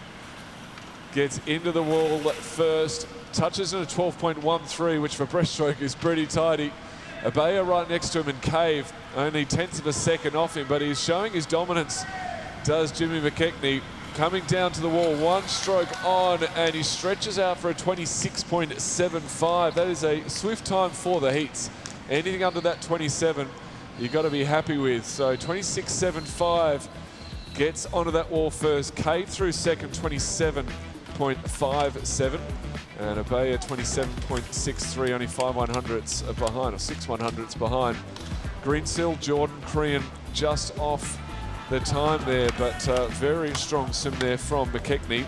8 heats in total this morning for the men's 50 metres breaststroke. Second fastest qualifier not swimming this morning. Matthew Loeffler in lane 5 will be the fastest for this, and then Felix Dressel de Bruin in the following heat will be third fastest. So opportunity there for the boys as they step up onto the blocks and await their start. Take your marks. So Callum Halloran Lavelle in lane 4 out of this event. Matthew Loeffler then comes in with the fastest time of 27.57, up and swimming. And it is in lane 5, our leader early. 12.46 for him, so outside of McKechnie's 25-metre split as they turn and make their way back. Pressure from Lewis Townsend out in 6. It's still Loeffler in front, Townsend trying hard. Loeffler's going to get there first, and out in lane number 3 as well. Zhang did a nice job just to touch out in second place, Townsend in third. Yeah, Loeffler just had to do a little sort of 2/3. I can't even call it a half stroke. It was more of a 2/3, 3/4 stroke. So he hit the wall very hard at the end there, but 27.43. Felt he had more of a margin than 0.3 on Zhang, but it really was that touch. Townsend in front of Fernandez. Just the top three getting under the 28-second mark, and as I said, anything under 27 is blistering, so 27s are still pretty good. And I think that's where the final action is going to be. I think that 28 was going to be a bit of a mark for the final. We'll see how we go on this third and last seeded heat. Felix Joshua de Bruin really had a breakout meet so far. It's only day 2. Away in swing. And Felix Dressel de Bruin in lane number 4 at 27.21 is his entry time. He comes up half length in front. A nice start for de Bruin as he touches and turns in a time of 12.57. Just under Matthew Loeffler. It's time from the last heat. It's de Bruin there, but Lachlan Chan in lane number 5. He turns it on and turns it around nicely, and Chan takes the win ahead of de Bruin and Harrison Biddle in third place. He did well, Lachlan Chan. Not only was that a blistering last 25, he got off that wall so well, but he also had to make a decision as he came into the wall. He was not quite a full stroke, not quite a half stroke in. He had to stretch out, and he did it very well to touch the wall in front of Dressel de Bruin. Biddle in for third, 28.34, but again, just the 2 under that 27 mark, so it's going to take a 27, maybe a 28 low, but I think a 27 to make that final for tonight. Fourth heat up, and Charlie Cook with that bright pink cap on from Warringah, leading the way in the middle of the pool, fastest qualifier through, but about only half a second, less than half a second separating the whole field on paper. So this is going to be another big battle. Pretty even across the field on the breakout as they come up. If anything, it's Monroe in 3 looking good. He does touch just under the 13-second mark. 12.99 at the 25 is still quick for the breaststroke.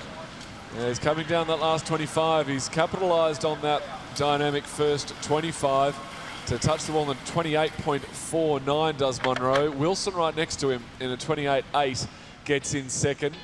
Staying in, our visitor with a 28.98, getting under 29 seconds. So strong fourth heat here for the boys. 8 heats in total. And as always, that berth for the final up for grabs. So top 3 times so far. James McKechnie at 26.75.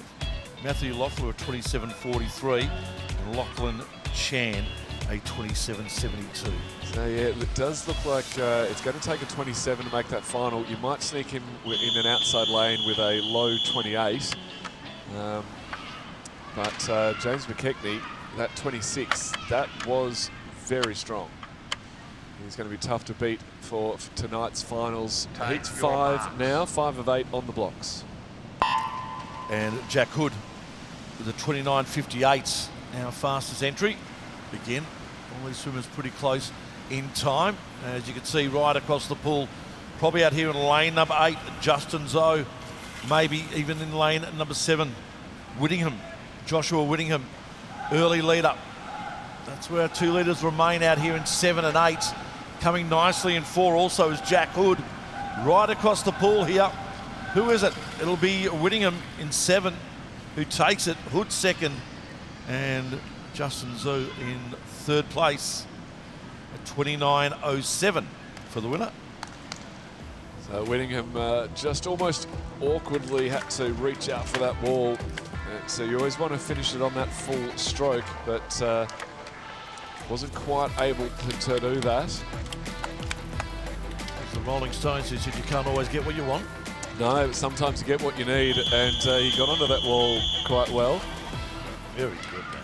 Very good. Oh, I'm a Stones fan, what can I say? All right. Definitely show the moves like Jagger. Yeah. Take your marks. Heat 6 of 8. Away they go.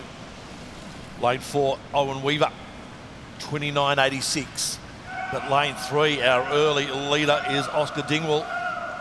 Doing it nicely, 2 half a length in front as he touches and turns, makes his way back in a 13.09, respectable time for Dingwall at 25. He remains in front.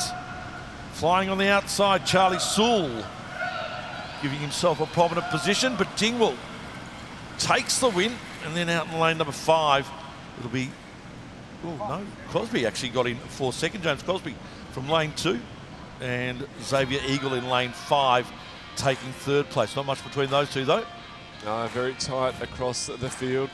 Shout out to Uncle Mihal for Xavier Eagle. I know Michael Klim was in watching his nephew swim the other day, so hopefully he's watching wherever he is and seeing the tradition in the pool continue on.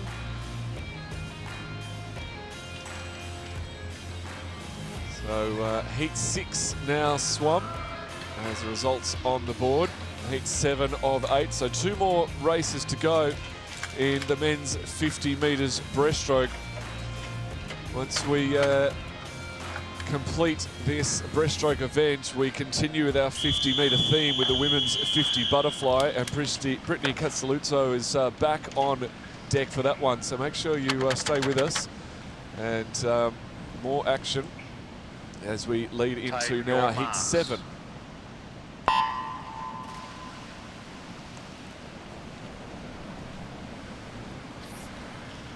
Away in swimming, and up early is Fairleigh Webster out in lane number 3, but our leader will be out here in lane number 1. Jan Cruz is a 13.54.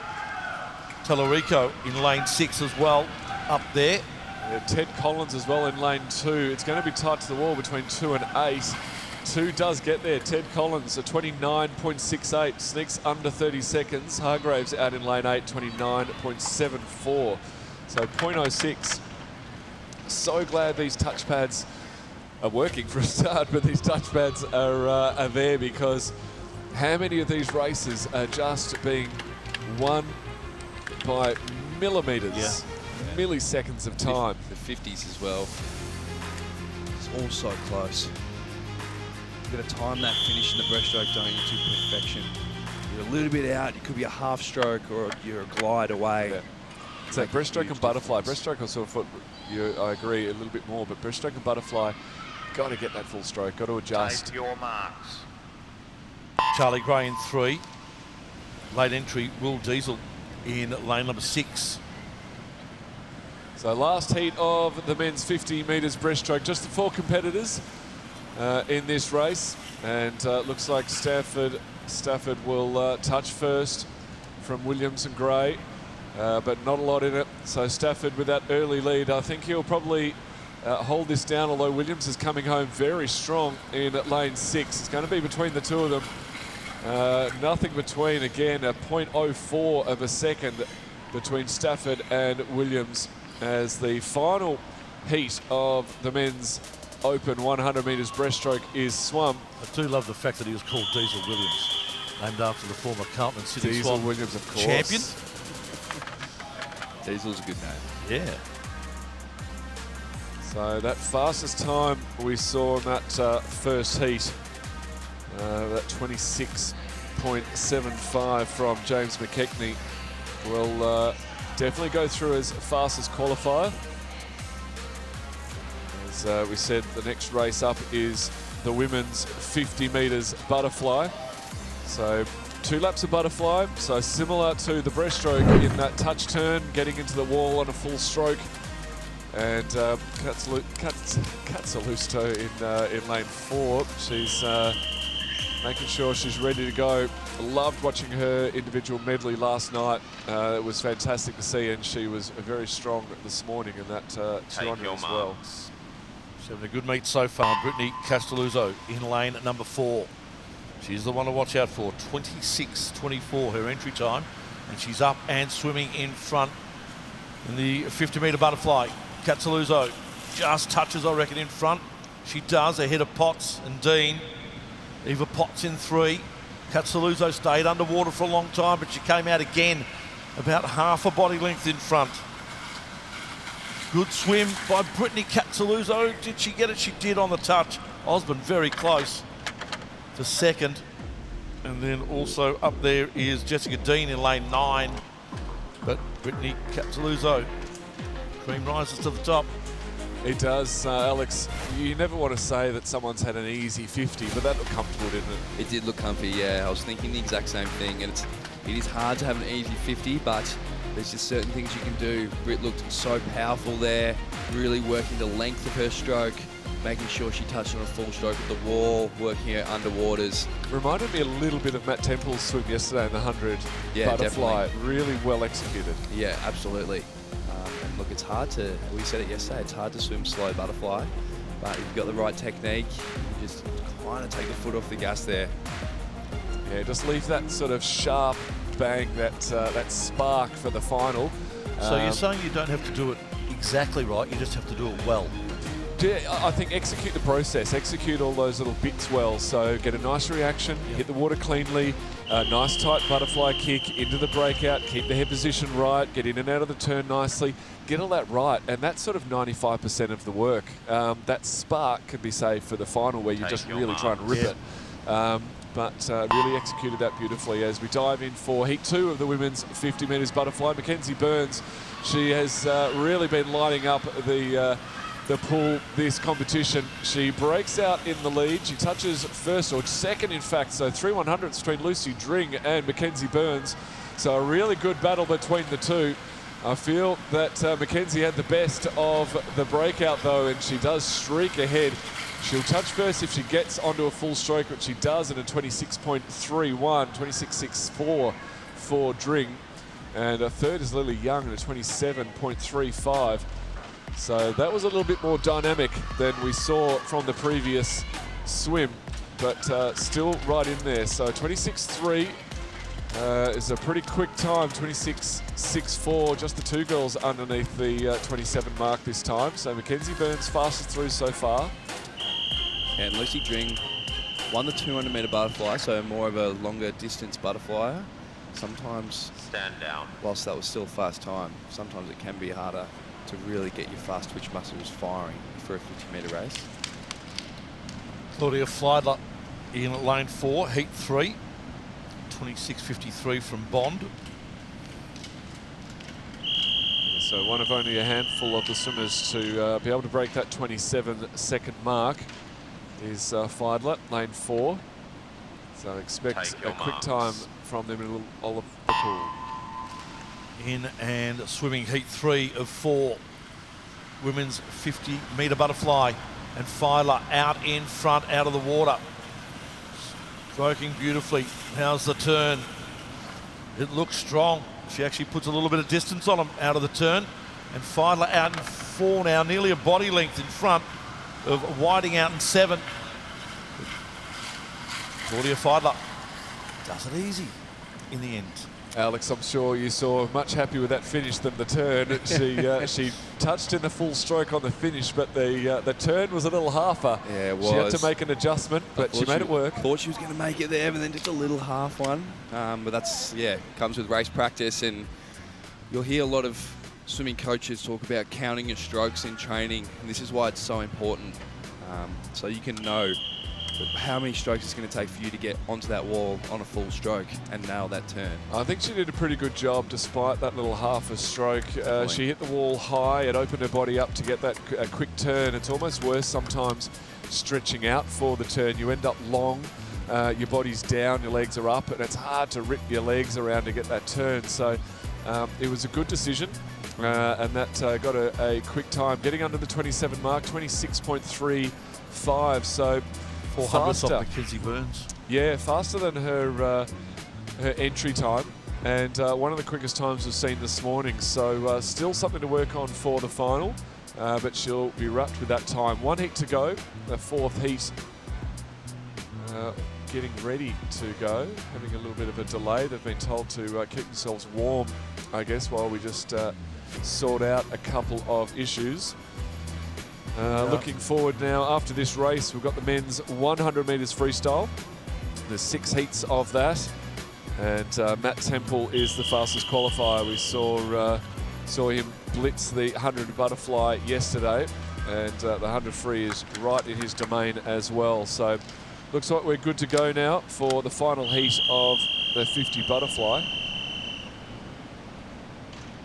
Position still up for grabs. If you're quick enough in the A final, Take your marks. possibly the B final. 6 in the pool. Mena Mahfouz from Melton at 28.41.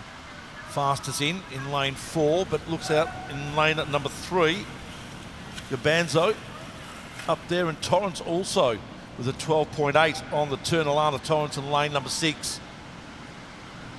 Good turn though for Gabanzo out in lane number 3. This is going to be tight right across. Who's going to touch first? It'll be Torrance. It is 27.73 for her. Gabanzo 27.93. And Liliana Jones in 3rd place. Yeah, Lana Torrance, she's had a great meet this year, and such a seasoned, experienced racer. Has that really nice butterfly stroke. Gabanzo very strong in the underwaters, but I don't know if you saw, Alex, Gabanzo's butterfly was really up and down. She was like attacking the water like an eagle from the sky. She was just coming down on it, and you almost don't want that bounce in the butterfly in that way. Yeah. The hips, yes, but not the upper body like that. So be able to get onto the wall a little bit cleaner was Torrance and get to the win. Yeah, really strong arms. I saw that from Gabanzo. Just really nice, very long high, arms, yeah. but like an albatross. Yeah, coming right out of the water. All right, Matt Temple, one of the names we've been looking forward to for the day, coming out in the 100 free. 26-year-old from Marion with a 46.76. The only swimmer in the field to go under the 47 mark. Saw him take it a little bit easy in the heats yesterday. Let's see what he's going to do now. Take your marks. Starter has them. And away. It was definitely a good start by Matt Temple. Got off the blocks beautifully and comes out just in front at the 15-metre mark. Temple, after 25, touches and turns in front ahead of Jacket Simpson, Lachlan Jacket Simpson, and then Mackenzie in 3rd. Yeah, turned in 10.97, so just under the 11-second mark was Matt Temple, and at the 50, 23.20. Really strong through his underwaters breakouts, but just so smooth in his stroke, Alex. Coming down now, it's just between him and Jacket Simpson at this stage. Yeah, absolutely, and Jacket Simpson kind of making a move on that 3rd 50. And Matt's really putting a lot of work into his underwaters, so maybe he's just easing off a little bit from the swim part and making sure he works those underwaters. And that was a fantastic finish from Jacket Simpson, almost getting over the top, but Temple held on there for a 48.36. Good solid morning hit out. Yeah, Matt Temple definitely didn't back off in that swim, but he was comfortable towards the end there, and I thought he might have just got pipped if he got a bit too comfortable, but nice strong swim, and plenty left in the tank for tonight. Not sure if he'll get rid of that mo. That might stay for the final, but nice hit swim. And the chest hair too. I think he had a fair bit of that last night as well. So 6 hits in total. Check on. Yes. Rolls around with a mustache and some chest hair, and I'm pretty sure he's a world record holder. I thought, there you go. I thought the attitude would probably slow him down. It's pretty heavy. It's pretty big. Standing by, heat 2. Kai Taylor in lane 4, a 47.56 for him. He'll need to do that if he wants to look for lane 4 here in the final. Comes out in front. Kai Taylor in 4. Yeah, they're looking good off the gun. And Kai threw down a pretty fast 50 last night, 21.7 in the final. And his technique is fantastic. We look for those high elbows, the long strokes. There's a lot of that technique work up at St. Peter's with some fantastic freestylers. But it might be Cam Bladen who will take a lead into this last lap. And it is. So Kai just doing what he can to win this heat, but Cam Bladen having a ripper out there in lane 6. Strong heat swim from Kai Taylor, 47.98. So a little bit all over the place. Swimmers up front, swimmers up back in that race. But it was experienced swim from Taylor that got him to the wall under 48 seconds. So second through Bladen, just behind him, also under 48 seconds. So only 100th in it. 2 fastest times so far from the first 2 heats. Matt Temple winning the last one in 48.36. Gabriel Georges getting under that 49 mark, as is Xavier Collins. So I think that's going to be the marker to get back for the final. The sub 49 swim. Yeah, maybe even 48.5 under that.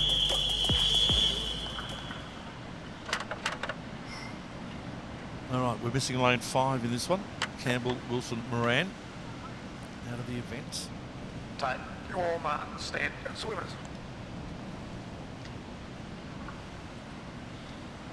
No, very nice to stand down. James Ward, the third fastest of the seeded times. 47.67 for him. Comes from Caulfield. He's in lane at number 4. Take 2. Heat 3 of 6. Men's 100 metre freestyle. Take your marks. Away they go. And coming up out of the water in lane 4 is James Ward. Took his full 15 metres and touches the wall in first place in a 10.74. It's a quick first 25. He's really going out after it in this 100 metres freestyle. He's going to lead the field by a good half body length to a body length, 22.78. That is very quick on its own right, let alone putting a turn in there. So James Ward at the 75 metre mark has got at least a second or more on the rest of the field, just over in fact, with 15 metres to swim. He has set himself down for a quick time, and he touches the wall in a 47.89, so one of the quickest times we've seen this morning. Yeah, so 47.98 for Taylor, so he's under that. So amazingly at the fastest 50, time. we had 23.2 for Matthew Temple, 23.3 for Taylor, and a 22.78 for Ward. That was quick on the way out. He wasn't going to leave anything in the water. He probably hasn't saved a lot for the final for tonight, but I think just the fact that it's a final, he'll find something else. But he's definitely got himself that lane 4 so far. 6 heats in total. Now seeded heats swum, now heat 4.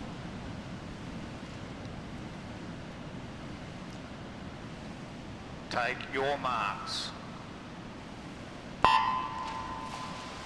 Liam Butner with a 50.84, tied with Daniel Sevatoris with a 58.84 also in lane number 5 as they touch and turn after 25. And it's out in lane number 1. Kai Wiley, our early leader. Yeah, but you just seen, that's Will Petrick out there in lane 7. Australian Dolphin, Paris Olympian, showing off his versatility coming into this sprint freestyle race. But even out there in lane 1, Kai Wiley putting in a good effort here. The race is getting fairly tight. The underwater skills of Petrick are going to prove to be too much. He's got a big kick moving behind him, sitting nicely on top of the water. He'll come down with a 48.6, which will definitely get him into the final tonight. Yeah, 48.6 gets him up there with the times of our earlier heats. Under the time of, oh no, just on nearly on the same time as Matthew Temple. 0.3 difference between the two of them. A little bit of a reaction there from him at the end of the race. Not sure if that was a yes, that's what I'm talking about, or a oh, is that all? One of the two, but he'll definitely be wanting to see what he can do in tonight's final. That obviously happens often, doesn't it? You feel that you've probably swum a time, and then when you look at the board and you see the time, you go, Take your marks. Oh, definitely. Yeah, it's interesting at the end of the race, the different reactions of people, and especially in these later heats as we go into heat 5. There's not a lot between the field, and they're all pushing for a chance to maybe make a B final tonight.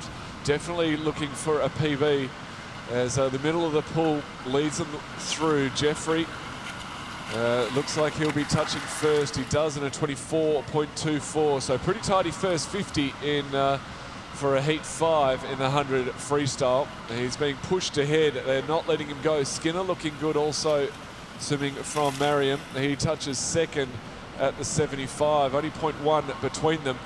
Now it's just a matter of getting to that wall as hard as he can. Jeffrey holding on for everything he can. Bishop coming at him hard. It's going to be between the two. It is Jeffrey just in front of Bishop. 0.1 in it. Skinner off a third, 50.99. And third on to the wall. Or fourth on the wall, rather, was McLaren down in lane 8. So right across the field there, a 50.6 is a very, very decent time for the 100 freestyle. This deep into the heats.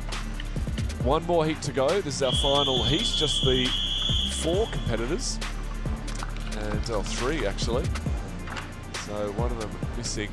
But Heller and Lavelle in lane 6. Watch for a bit of a dynamic swim. Maybe slightly different from the rest of the field as they dive in. And he started out already, Heller and Lavelle swimming out of lane 6, 10.9. So very quick first 25. We expected that. A late entry into this race, and he is pushing as fast as he can to try and give himself a chance to make that finals for tonight. 23.59 is a quick first 50. Can he hold on to it? Screen just off his shoulder and Clarence off his. As they come down to the 75-metre mark, tucks in tight for the turn. 36.75 is quick as well. Got to hold on for this last 10 metres. Takes one of his last breaths. Can he get there? Head down onto the wall as hard as he can. He touches the wall, getting under the 50-second mark with a 49.86. So it's going to be a tough final to make. Some very, very quick times. Yeah, I think it'll take a sub 49 from that heats session 100 free to progress. Heller and Lavelle in that last. Looked powerful. Might have gone pretty hard in the first lap as we see the results pop up. It didn't look like he slowed down at the last 25, but I think he was on track for a faster time. Just didn't quite have it in him this morning. Saw a 49.2 made it back to the top 10. We are powering through, halfway through our morning heats. Swimmers getting ready to come back out. We've got women's open 100 freestyle coming up, multi-classes, and also for the men's as well. Then our women's 100-metre breaststroke. All to come here from the Melbourne Sports and Aquatic Centre. 9 now. You are watching Nine's Wide World of Sports.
And welcome back.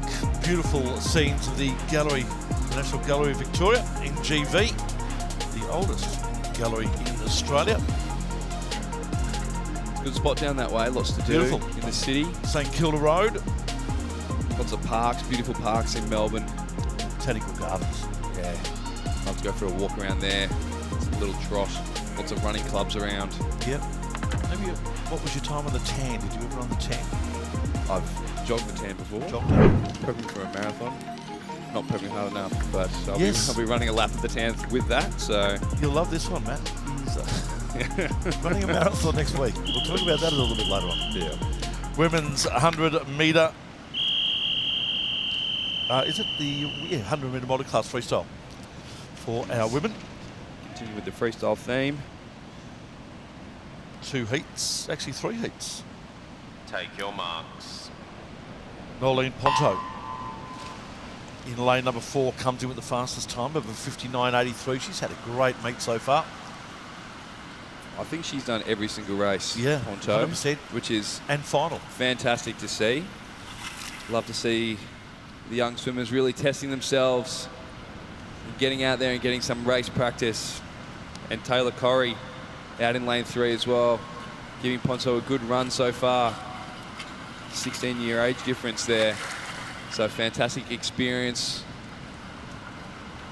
Things to learn, but it is the 2 out the front. But Chantry out in lane 5, making a push now as well onto the back end. But this is Ponto, picked up the pace there and moving through nicely. The technique is fantastic. High elbows, head staying nice and still. Love to see the freestyle technique. It's going to be a good time. 100. Taylor Corrie, though, in 3rd place, but look at those points, 7.99. She just goes from strength to strength, Taylor Corrie, doesn't she? Every race she puts everything into and comes out with the goods. 102.35 to get 799 points. But there's a few 700s there. Yeah. 708, 711 from Hogan. 663 from Gerard. So really nice swimming from our multi-class girls. 2nd heat now, up on the blocks, ready to go. So good to see the strength in the multi-class swimmers, and obviously leading into the Paralympics. We always love to support our athletes. This is where it all starts. Commonwealth Games, of course, next year. Good to Take be in your the village marks. together.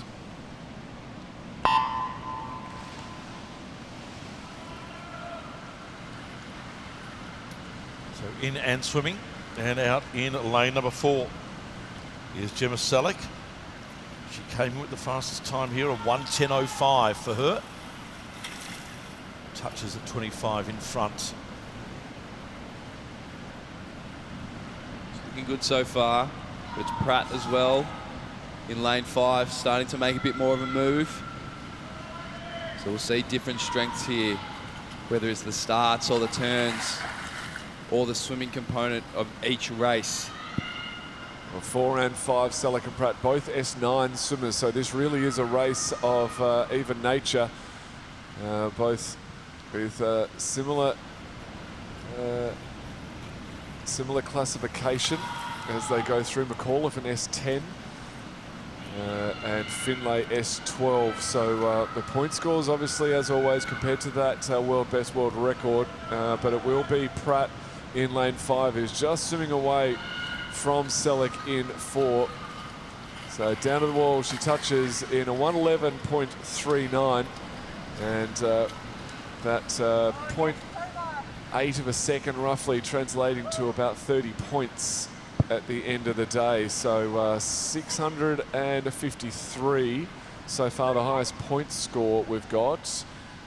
Closely followed by Curry out in lane 9, 632. Just in front of Selleck, 623. So 2nd heat swum for the multi-class 100 freestyle, and it was Pratt from Curry, then Selleck.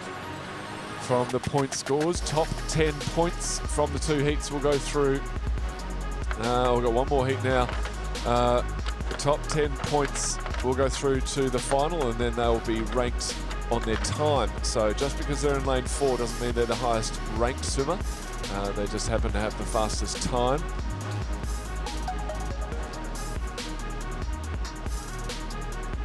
So Madeline Fox in 4. Isabel Pouchard in 5. Looks like we may have lost Gemma Cook in 3.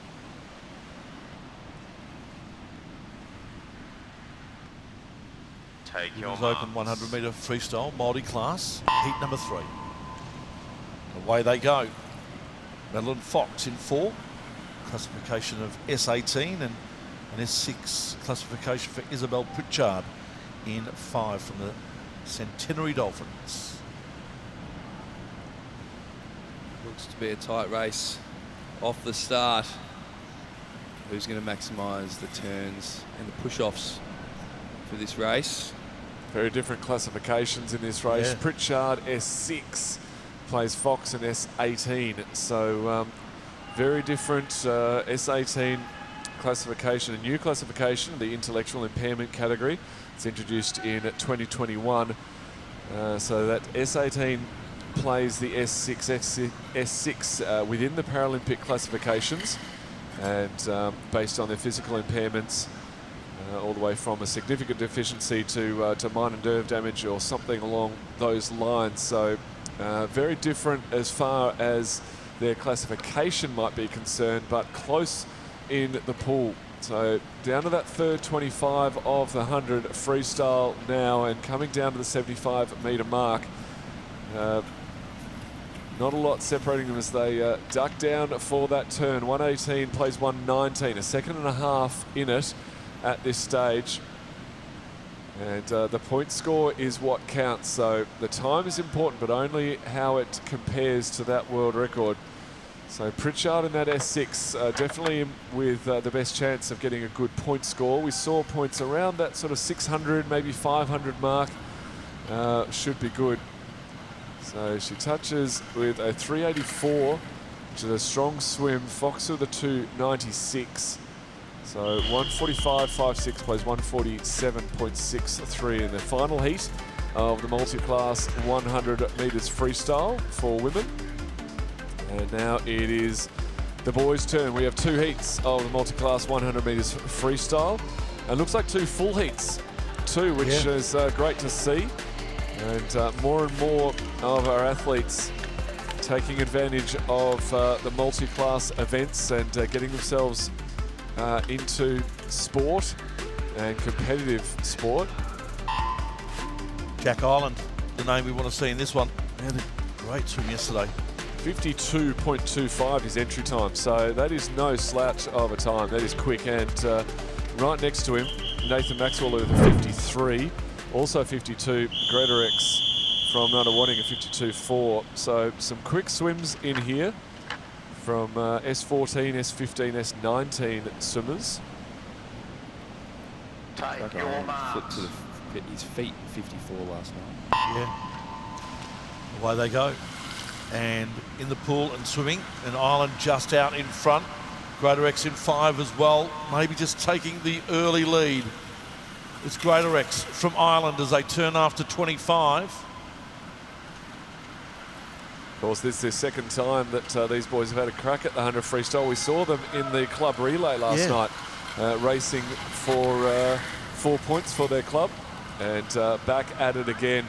Virtually nothing in it, only about 0.3 of a second at the 50, but I've got to say, Jack Ireland's turn there really brought him up to Sam Greatorex, and Ireland has it now, 39.00, so 0.2 of a second.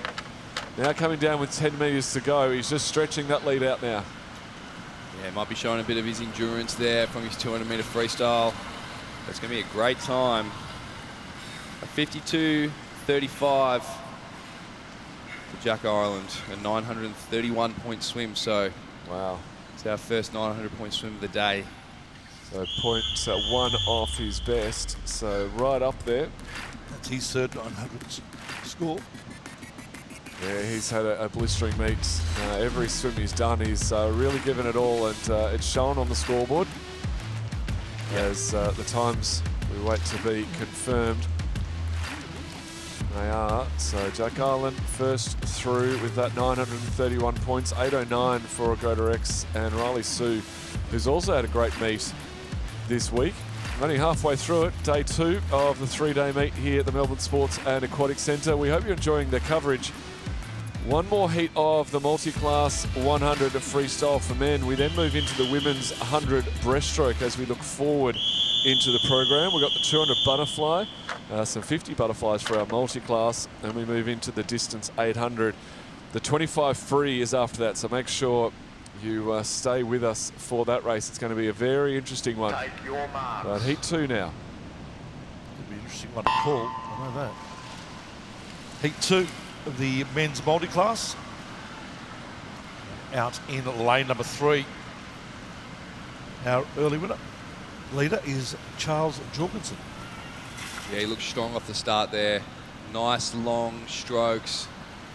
Big 6-beat kick behind him as well. He's put a body length on the rest of the field.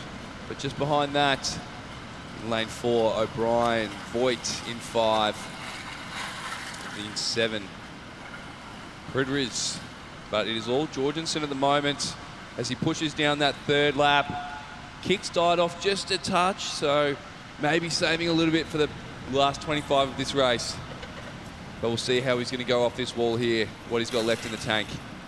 But O'Brien not going away, putting up a very strong fight as well. And out here in lane 7, Pridriz moving through. But it's Jorgensen in a 00.2 under his seat time, which is fantastic to see. He really went out after it, didn't he? He was strong and dynamic from that first stroke. He wasn't going to die wondering, and he got the result he wanted. He was brave from the start. 100.27. So final heat swum for the multi-class 100 metres freestyle. And very nice swim there to come away with the top point scores as we see the official points. 558 points for O'Brien, Voigt 541, 509 for Smith. And now we move into the 100 metres breaststroke. There's 5 heats this morning for the 100 breaststroke. The Australian record held by the great Liesl Jones, set some 16 years ago, can you believe, 2009, a 103.00. Fastest qualifier here, our visitor from Cook Islands, Mahoney Connolly, with a 107.36. We see a couple from this morning for various reasons, but we saw Tilly King last night in the 200 in that epic race, almost get the win there. So moving forward, looking to put together a really solid 100. They're out to a flying start, but it is out there in lane 0. Love an outside smoke. Lily McCowan moving through first, but the field's slowly catching up and evening out a little bit. Looking at Tilly King in lane 5 here. She will move through first in a 32.35.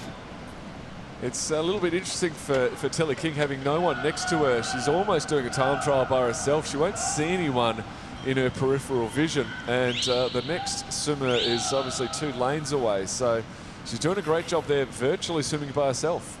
Yeah, absolutely. McCowan out in lane 0, still holding on, so looking to really drop some time off her seed. It is Maeve McKenna now making a move, but Tilly King putting together a really strong morning swim, get herself a good spot in that final tonight. Finishes in a 107.6. Yeah, it's a good time. She did a very good job there in the middle of the pool, virtually by herself, 107.69, about half a second personal best based on her entry. So Till will be very happy with that. 5 heats in total. First 3 are seeded. So we have Rydell Smith in lane 4, second fastest qualifier, 107.77. So she's just off Tilly King's time. So she's going to have to do a personal best to beat Tilly King to that lane 4, current lane 4. But Tilly just did one then, so it's definitely possible. Alana Torrance back up yet again in lane 5 from Nunawading, and Emily Daunt from Marion in 3. In and swimming, heat number 2 of 5 for the women's 100 metre breaststroke.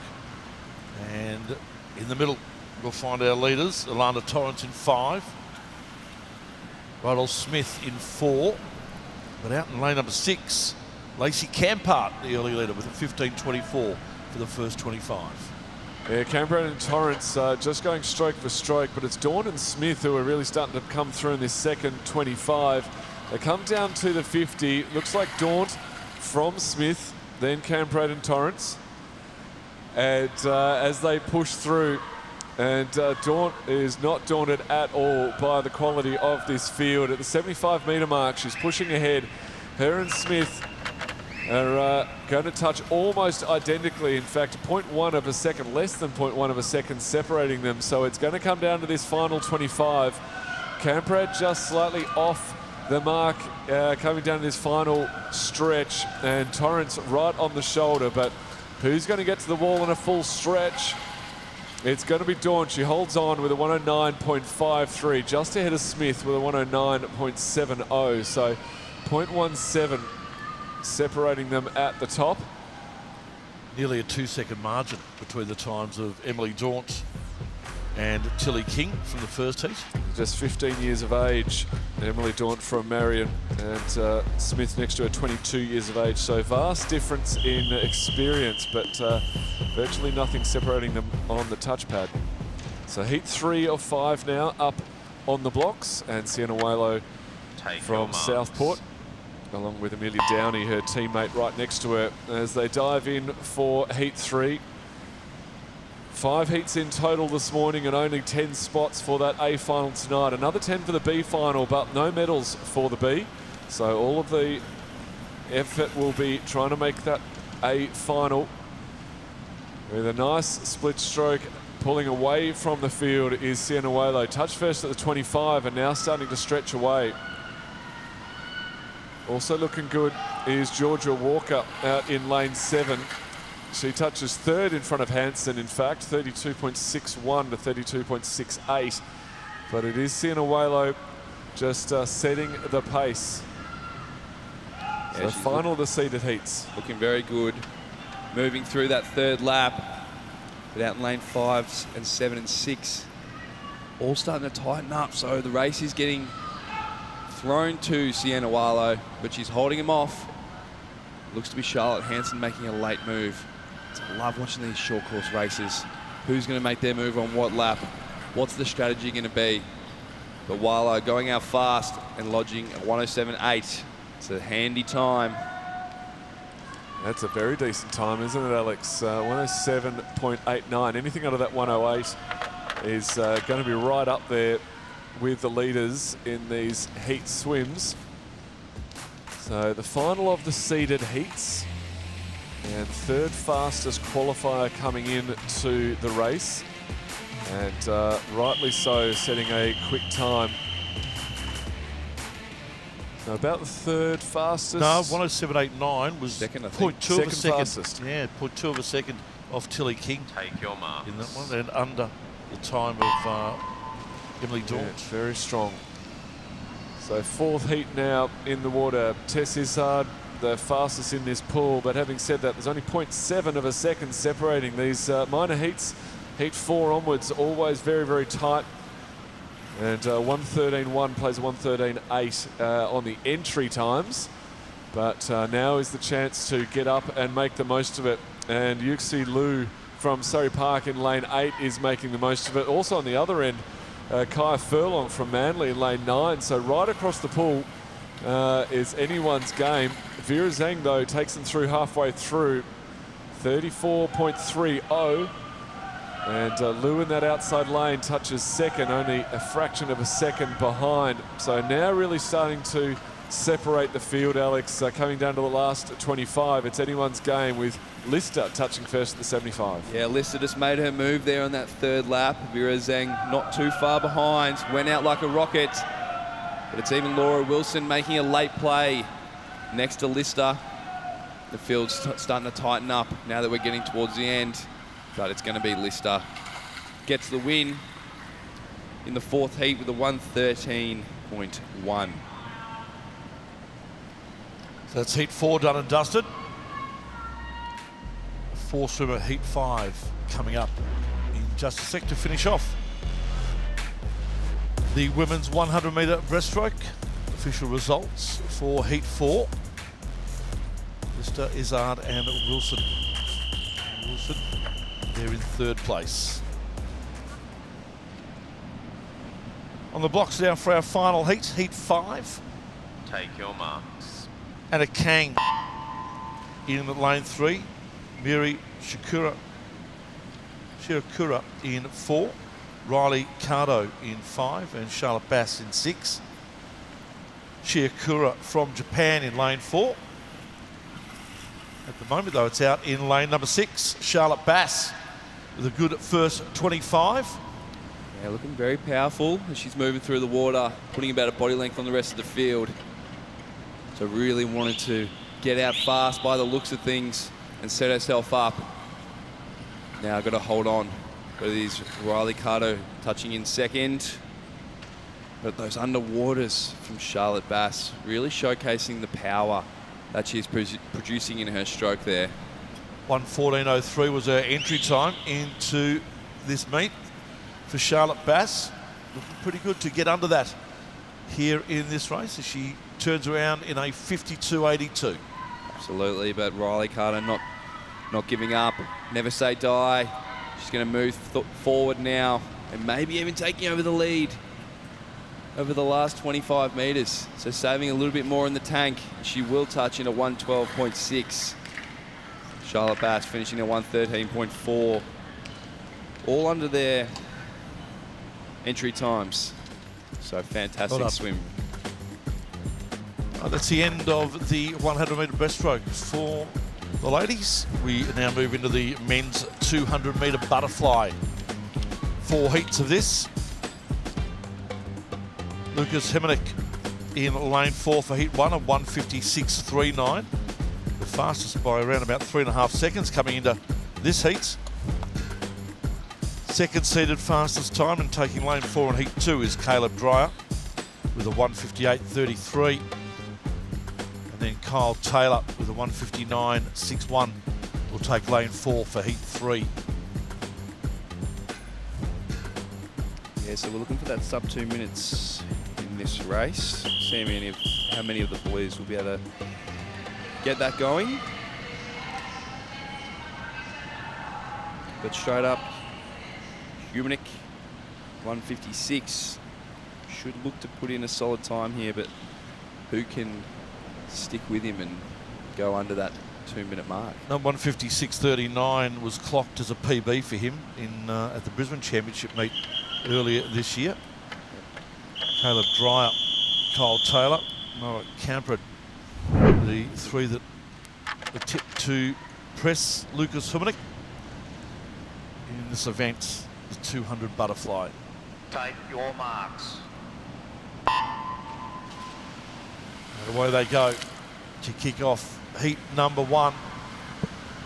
And out in the middle, it is Humanick ahead of Camprad. For 25 metres, Humanick with an 11.77. Gallo out in lane 6. Also a nice swoop for him, equal first. He's looking very nice in his stroke, Gallo. Not overrating, not going too hard, but setting up a nice rhythm, which is what you want to do in a 200-metre race. You go spin your wheels too early, find that the back end of this race will fade, but all 3 of the lads out in front at the moment into their strokes well, looking nice and smooth, working those underwaters. It is Gallo over Humanick. Noah Camprad in that 3rd spot at the moment.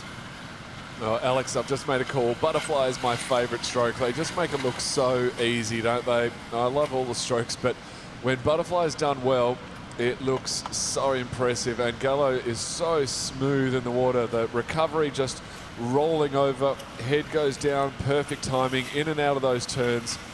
He's really showing how it is done. So 125 into this race, only a couple of laps to go once they get to this next wall. And he's looking very, very strong indeed as the wind comes in to the Melbourne Sports and Aquatic Centre. But hopefully they won't feel it there in the middle of the pool.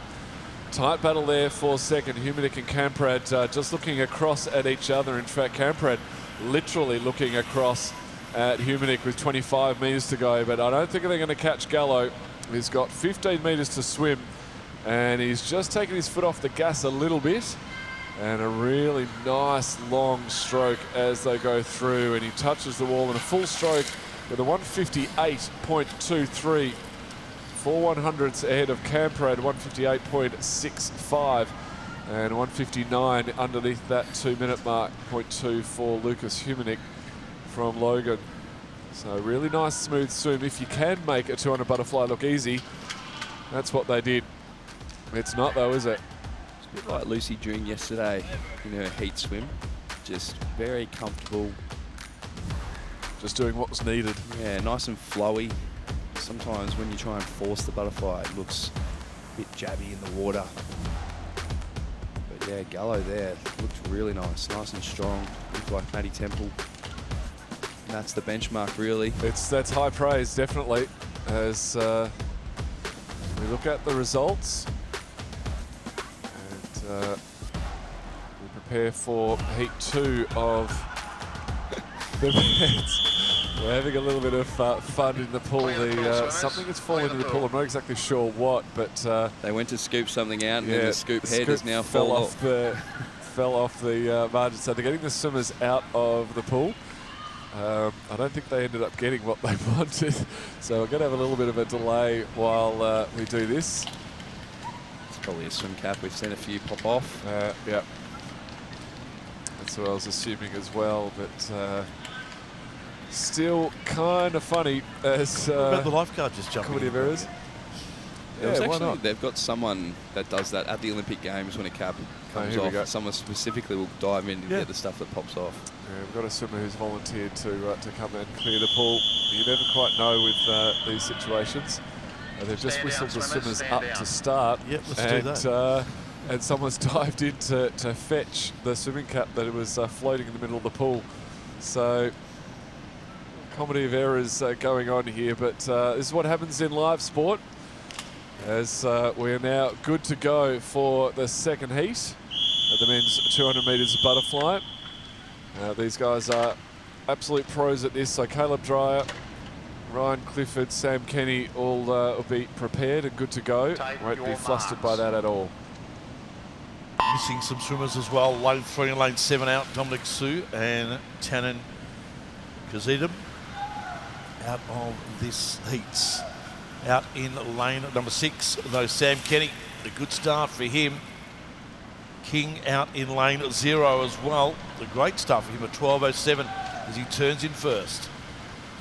Yeah, very even to start this race. See everyone just trying to get into their rhythm again, trying to get their hand on the wall. Austin King out in lane 0, putting in a good showing, but it's a bit of a blanket field at the moment. But Caleb Dreyer looking the best of the field so far, getting into that nice rhythm.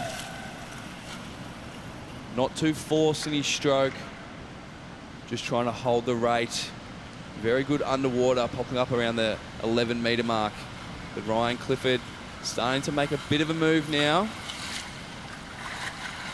They're going through in the 57 mark. Again, Caleb Dreyer holding his underwater just a little bit longer, which could prove to be the difference here. Give those arms a bit of a rest. Very taxing on the arms, the butterfly stroke. Yeah, very strong swim here in the middle of the pool. The men's 200 metres butterfly, the Australian record held by Chris Wright, 151.11. A very strong swim from 2009. The world record, though, quite an astounding 146.85. Tomorrow Honda from Japan. And very strong swims we've seen already from Lucas Humanik and Noah Camprad in the first heat. So that's what these guys will be racing for that final spot tonight. And Caleb Dreyer just pushing himself ahead of the field, the only swimmer in this heat to be sub 2 minutes. He's going to be just over, I feel, once he touches the wall, in a 200 rather, 0.92. And second of the wall, Clifford, 202.92, exactly 2 seconds back. Ewan Smith out in lane 1, 203.07. So we could take a stab and say that somewhere around that 204 mark is going to be the cutoff for the top 10 final for tonight. Definitely have to do a 203 at least to make that final with quite a number of the swimmers in that mark. 2 and a bit margin also, second margin between the times of the first heat. With Galo with a 158.65. Caleb Dreyer winning that heat in a 2 minutes, 0.92. So third heat now, and Kyle Taylor has an entry time sub 2 minutes. Whether he'll swim that in this morning's heat is yet to be seen. But just to make that final, if he could go a 200, that should get him through quite comfortably. Just checking a couple of things, I think. Potentially some turns. You can see the boys huddling around the heaters on the side, looking like little Daleks in the middle of the Clear the pool. warm-up side of the pool, the preparation side. So we'll clear the pool while we take this little break. So only a couple of heats to go. This is heat 3 of 4. So a couple of heats to go of this. We then move into the women's multi-class 50 butterfly after this, and then the men's multi-class 50 butterfly. Then one heat of the 800 freestyle before we move into the very interesting 25 freestyle. Never seen a 25 freestyle race before, let alone called it. Although I think only one of us is going to call it, because it only goes for 9 seconds. So It'll be the big bash and of they're swimming. off and they're finished. That's Yeah. pretty much it. Yeah, if we're talking 9 or 10 seconds max for the swim, that'll be very Take interesting. your Heat 3 marks. of 4. Men's 200-metre butterfly. And in the pool and up and swimming now, and out in lane number 5 is Lenny Grigor. He will take the early touch. Also with him there in lane number 6 is Nakanishi from Nunawading. Those two taking the early lead. 50 down of the 200. And it's still Nakanishi in lane number 6 from Grigor and Taylor. Yeah, virtually stroke for stroke in the middle of the pool. Grigor and Taylor right next to each other, with Nakanishi touching first, about half a second ahead of the field. Going back to Lee in 4th. Jet Burke out in lane 0, swimming a really strong race, getting 5th to the wall. And Eli Billman in just after that. So strong swim. Clifford in with a mix now as they turn at the halfway mark, but it's still Nakanishi 56.74 at the halfway mark. But now Taylor is really coming through in 125 metres. He really put the hammer down, gained almost a second on the rest of the field, and has dominated that 25 metres. He's really set himself up for a big back end of this 200 butterfly, and this is more traditional 200 butterfly. Make sure you go out smoothly and come home fast, and he's done exactly that. Nakanishi just falling off the boil now with Grigor. Lenny Grigor taking over that second place. So both Taylor and Grigor just biding their time in that first 100, saving their energy, and now down to the final 25 metres. It'll be Taylor in 4, Grigor in 5, touching in second, and Nakanishi should be able to hold on for third. He touches in a 1:58.80. Great swim there from Kyle Taylor, 1:59.66 underneath the 2-minute mark for Lenny Grigor as well. So great swims there, both personal best times based on entries for them. Really big swims, well paced and very mature, just letting the event come to them, and really pushing that last 100. So some of the fastest times we've seen this morning in the heats. I'll give them a good berth for tonight's final. Only one heat to go in the men's 200 metres butterfly. 3 competitors, Hodgkins, Cuss and Gordon, up in lanes 3, 4 and 5 respectively. Take your marks. Just really goes to show the pace of that first heat too, doesn't it? With first and second, 1:58.23, 1:58.65, both under the time of Grigor there. It's going to make a very fascinating 200-metre final for tonight. Last chance to make that final, though, is in the water in the 4th and final heat for this 8-lap butterfly race. Gordon touches first, 27.79 at the 50-metre mark. But now Hodgkins wants a bit of the actions. He really pushed that underwater. And Alex, it's great to see in these 200 butterflies that they're still racing them making the most of these turns. Only 6 100ths or 7 100ths separating the whole field there. They're pushing themselves in these turns and coming up and swimming fast. Yeah, absolutely. And it's great to see everyone kind of sticking to their own race plan as well.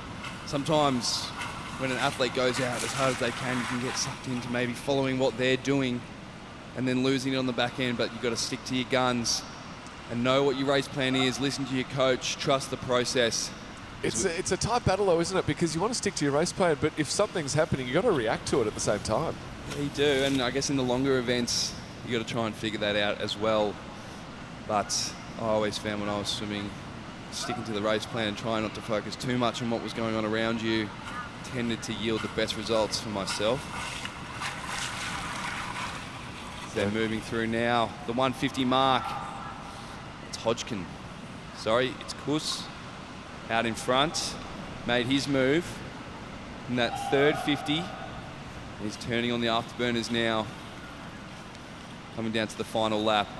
Hodgkin's not too far behind. How much has he got left to try and get over the top of Kuss? He looks strong, Lachlan Kuss, coming into the wall. Well executed swim here for a 2:04. Well under his seat time. Yeah, it was a strong swim. So, very well done to Kuss. Hodgkin's under as well. Looks like Zachary Gordon's had a disqualification, potentially from the start or one of the turns. Could be many things in the butterfly. Yeah, got to touch with even hands. You can't do a turn only touching with one hand or one hand later than the other. So it shows that you're touching with even shoulders. And so plenty of opportunities, I guess, to get it right or just tread that fine line.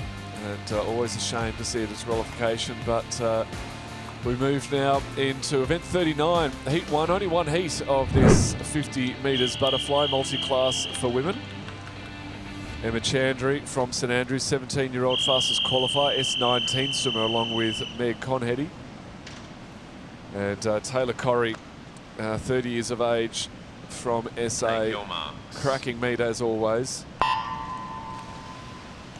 In and swimming for the women's open multi-class 50-metre butterfly. And out in lane number 5, Taylor Corrie with a great start ahead of Emma Chantry. They turn 25 down, and it's Corrie in a 13.95, just ahead of Chantry. 0.1 of a second between the two, and you can see that margin. Yeah, Chantry looking good in this second 25 though. They're going stroke for stroke. I think Chantry will get there on the full stroke. Who does? She only just 3 100ths of a second. It really was down to that mark. Corrie. Having said that though, Corrie's S14 time, her category's S14 compared to Chantry's S19.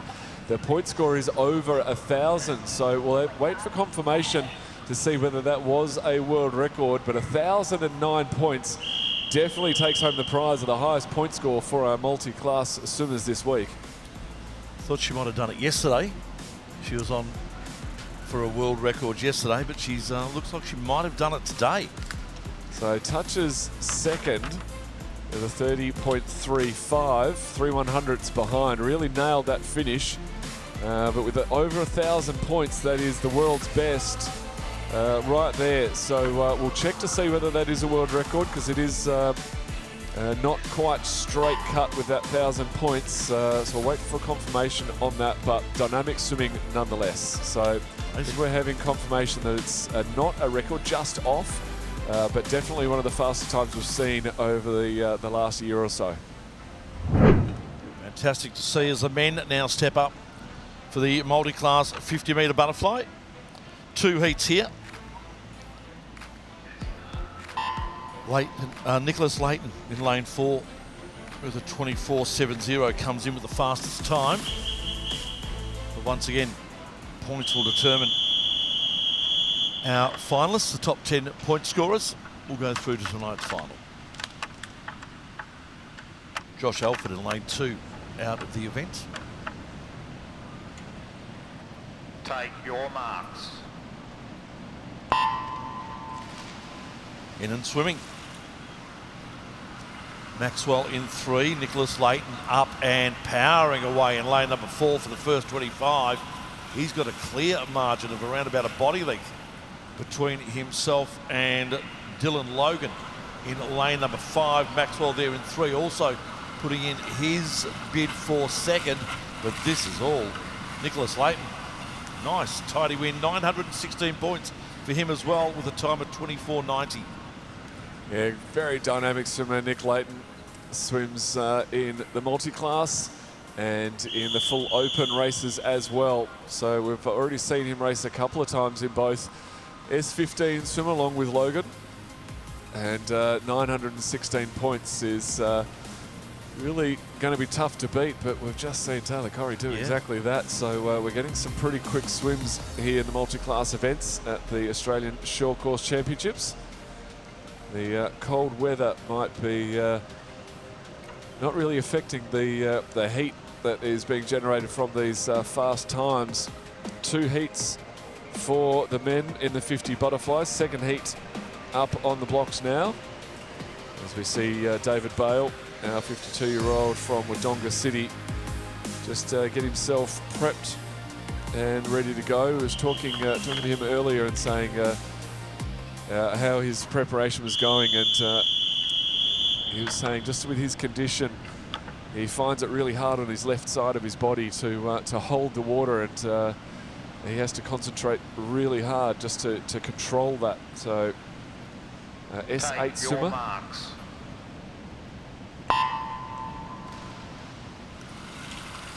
Often swimming for the 50-metre butterfly second heat for the men's multi-class. And out in lane number 4, it is Kelvin Tran with an early touch. Ahead of Hook in lane number 5. Yeah, Tran looking very strong here. Moving through. Powerful butterfly. He's only 50 metres, so a good chance to put everything you have into the race. Hits that wall in a 32.0. Gathering 500 points while he's at it. Nice little haul. Yeah. So that is the men's 50 butterfly multi-class done and dusted. Still plenty of racing to go. The long and short of the racing, you could say. We've got 800-metre freestyle for the women, 1,500-metre freestyle for the men, and then we've got the women and men's 25-metre freestyle. It's all going to be happening shortly here, live from the Melbourne Sports and Aquatic Centre. As our swimmers getting ready for one of our upcoming events. We'll take a break and back with more here on 9 Now and Wide World of Sports.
And welcome back to the Melbourne Sports and Aquatic Centre, the 2025 Australian Short Course Championships live here on Nine's Wide World of Sports from the beautiful city of Melbourne. And in the pool, as we speak, is the women's 800-metre freestyle. Only 3 competitors in the pool for this. Time final, so have the rest of the swimmers swimming tonight as part of the final session. But a really good opportunity for the ladies this morning to throw down a time that could potentially get up there and make a final for the next meet, and just improve on their PBs and maybe just practice their race strategy as well. Brown and Burgess in 3, Mackenzie Waith in 4, and Harper McCullough Stewart in 5. And it is Mackenzie Waith, our early lead-up in this one. 800-metre freestyle. Tough event. Even tougher in the short course pool. Yeah, it's hard to say. I never really did an 800 in the short course pool. I only did a couple in the long course pool, but it's a hard event. The guys and girls work so hard to build their endurance so they can finish it out. But I think it's all about setting a rhythm, getting your stroke rate right in that sweet spot, and just being able to hold on. So take us through the race itself as a swimmer. What are you thinking about at different points? Do you have your race plan in your head and you're just starting to map that out as you go along, or do you just swim? Yeah, there's definitely a race plan, and as I said, I personally only ever did a couple, but it was very much guided by my coach and what the strategy might be for each individual. But breaking it down, I think, is the key as well. So obviously, 800, you've got 4 200s if you want to break it down that way, potentially trying to build on those. So not spinning your wheels early, finding that rhythm, not overdoing the legs. And I guess in the short course pool as well, probably not focusing too much on those underwaters. It's more about conserving some energy and getting that push off, saving your legs a little bit. When I shouldn't be surprised, but I am always surprised with these distance swimmers. It is so,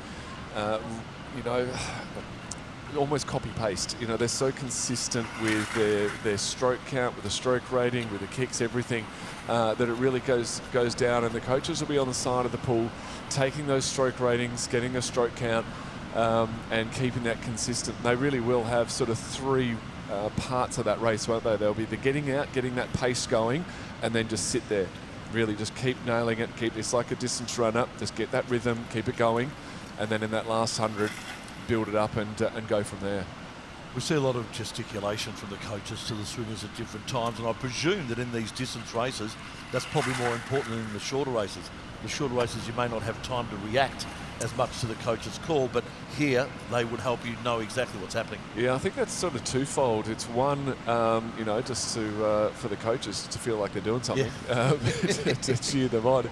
But also, just to get that encouragement. And you hear very often the swimmers saying, and I saw you every lap, and you gave me, that bit of motivation. So it does make a difference.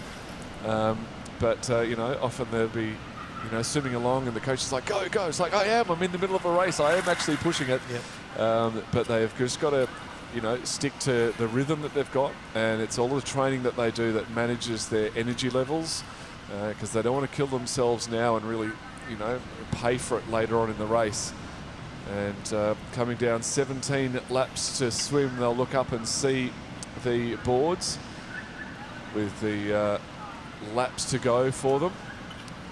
It is so much to do with your training as well. So as swimmers, you spend a lot of time on your stroke rates, a lot of reps, especially for the distance swimmers, and holding that stroke rate, holding that pace that you want to be planning to race at. So you get that feel when it comes down to the race time. You'd often do way more reps in training than you would in a race. So building that confidence up as well, if you can do it for 2 hours at training, you can do it for 9 minutes in a race. But they spend a lot of time counting their strokes. I'm sure these swimmers in the pool, counting each stroke, making sure they're staying efficient as well.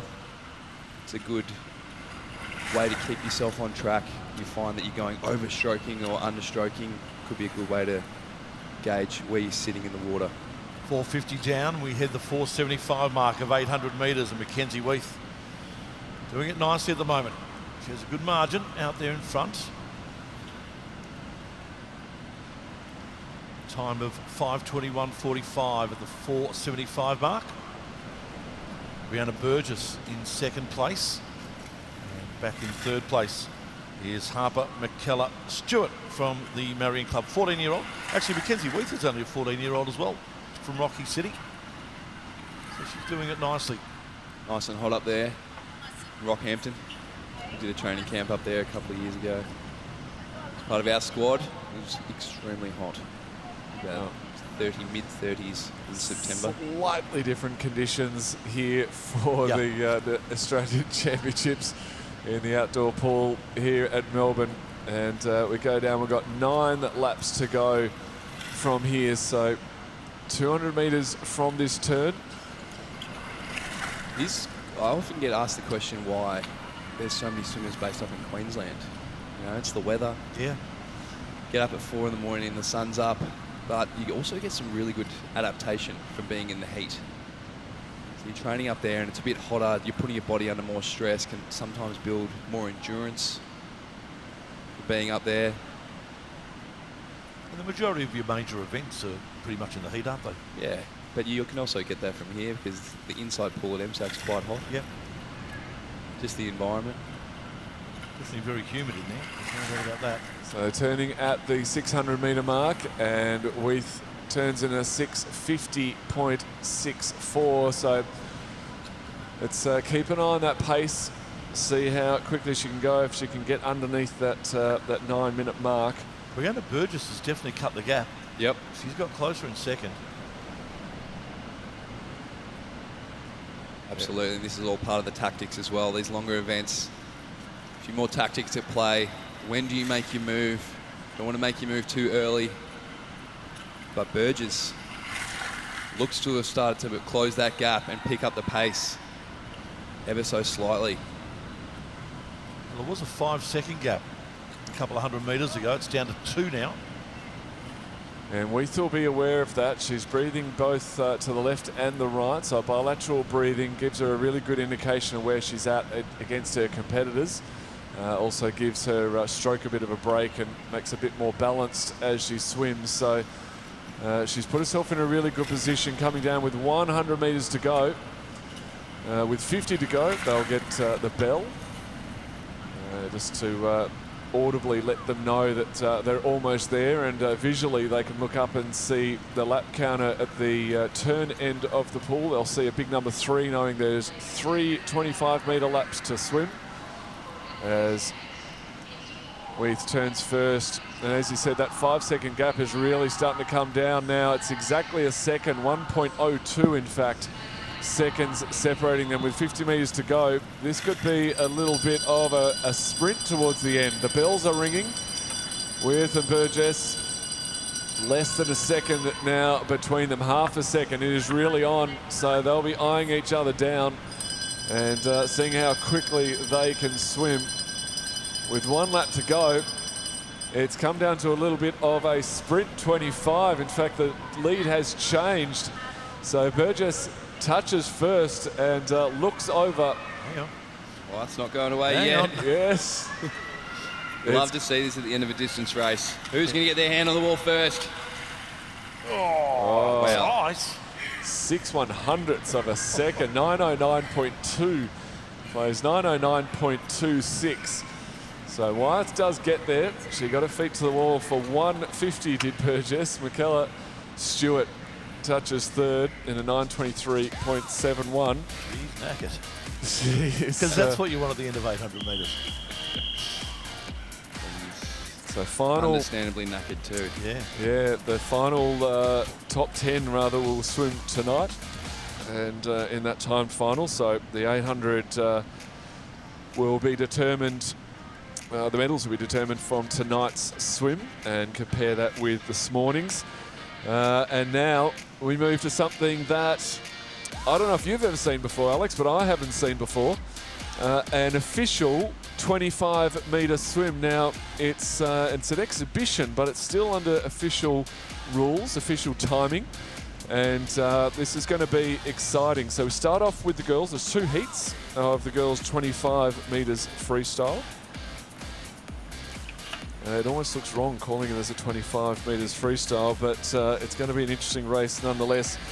The entry for this race is based on the 50-metre time. Seeing as no one has a 25-metre official time to enter a race with, it was open with a very tight 50-metre time. So only the best sprinters in the country were invited to do it. And then those who took up the invitation are here to give it a shot. It The idea is that we're going to run this to not only promote the sprinting, but to have it as an ongoing event here at the Australian Championships. Cam McAvoy there keeping warm in his lumberjack jacket, and he'll be looking forward to actually touching the water. He doesn't do a lot of that these days. He's very interesting training methodology, very different to the old school, if you like, but it works really well for him. Having said that, though, he was one of the best 200 freestylers the world had ever seen, so he had the swimming part down. It was just a matter of getting that sprint going for him, and he's found a program that works very, very well. But the girls are setting up in the middle of the pool now to prepare for their one-lap dash. Quite excited for this, actually. Aren't we all? Mackenzie Burns, lane 4, comes in with the fastest 50 time. How does that equate to a 25 Take time? your marks. We're about to find out. In and racing. How long will they stay underwater? Who comes up first? Out in lane number 5, it's Jodie Mead. She got up first out of the water. Also up there, Isabella Lee as well on the outside, and it's a touch. Burns takes it. Mackenzie Burns just at the end. Mead up there in second place. Burns held that underwater. She was one of those that chose to utilise the 15 metres underwater. So we'll see a couple of different tactics. Some swimmers will pop up straight away and get into their strokes, and others will hold that underwater because they may be faster doing their dolphin kick. It's much like the 100-metre race on the track. The whole thing is gone in virtually just over 10 seconds. Second heat up. So, Good luck, man. yeah, 11 point to beat. Take your marks. In the water and racing in heat 2. Off the water very well. Gabby King in lane 3. And it looks like lane 4, Lily Young, is just starting to come through the field now. She touches the wall first, 11.68. Tie for third, Draper 11.90, 11.99. A tie for Gabby King and Chelsea Meadows. So we saw a lot of ties in the 50s. We were bound to see them in the 25s, even tighter racing, as the first heat for the men start to make their way onto pool deck. We see the results there for the second heat, and top 10 will go through to a final tonight. It's exciting to see this dynamic swimming in the 25s. It's everyone does it in training. They all know their 25 times, but to do it officially is a lot of fun for the swimmers and the spectators to watch as well. Everyone has turned out for this one. I'm looking at the crowd building on the other side of the pool, and that is because the man in lane 4, the Olympic and world champion in the 50 freestyle, Cameron McAvoy. Let's see how he goes. Take your marks. Set and in the water. McAvoy got a great start. Wow, he's a length in front off the start. Cam McAvoy just goes bang and touches the wall. Forget the rest, are a mile away. Cam McAvoy, 9:37. Unbelievable. Goodness That me. was a ridiculous start and entry. I literally spoke to Cam before the race and I said, word has it you've done a 9.3. And he said, yeah, but I'm not going to do that this morning. Well, he did. 9.37, Cam. Wow. Congratulations. You absolutely killed it. This is why you wanted the event in. You just wanted to show off. So 9.37, incredible swim. He was that a was body length in front. That was yeah, and that's why he's the best. He came up around that 10-metre mark. He flies through the water. He's done so much work on his power and his strength to be able to have that hydroplane where you are swimming on top of the water. Do it again, do it again. I want to see that again. That was amazing. See if we can get a replay. Take your marks. In the water for heat 2. And fast start there from Helen Lovell in lane 5, but not a lot in it. He gets to the wall first, does a swimmer in lane 5. So he touches the wall in 10.28. He gets the wall 0.2 ahead of Max Pine out in lane 3. So really strong swims here in this 25 metres freestyle. Everyone has come out to see this incredible event. I think a few people are still a bit spellbound from that 9.3 from Kay McAvoy. How do you say great swim, Callum, but you were second off?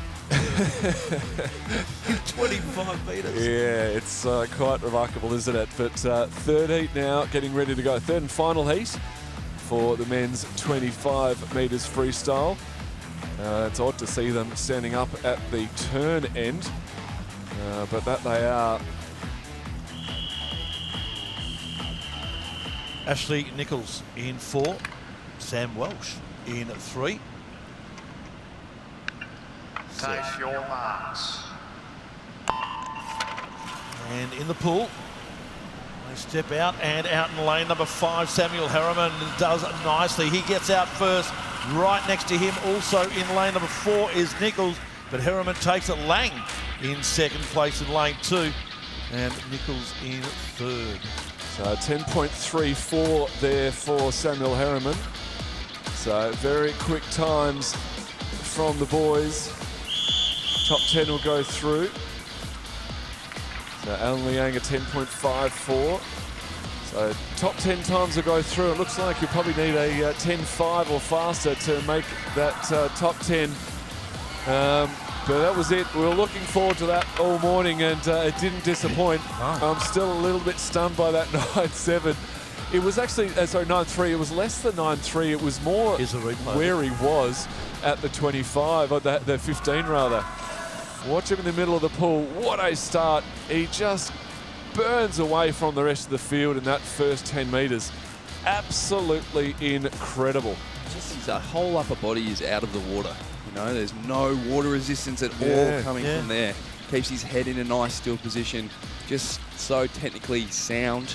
Well, he was nicknamed the Professor because he really understood what was happening with that hydro resistance and everything. He's put that into amazing use into that sprint freestyle. It's why he's the Olympic and world champion. Absolutely incredible. So we're into the 1500 metre men's swim. We've had a timed final. So we have 6 swimmers in the second heat. Bodie Bone in lane 2 from Gosford. Will Jeffrey from Sunshine Coast Grammar in 3.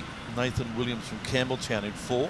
Jesse Phillips, Surrey Park in 5. Cooper Love from Rocky City in 6.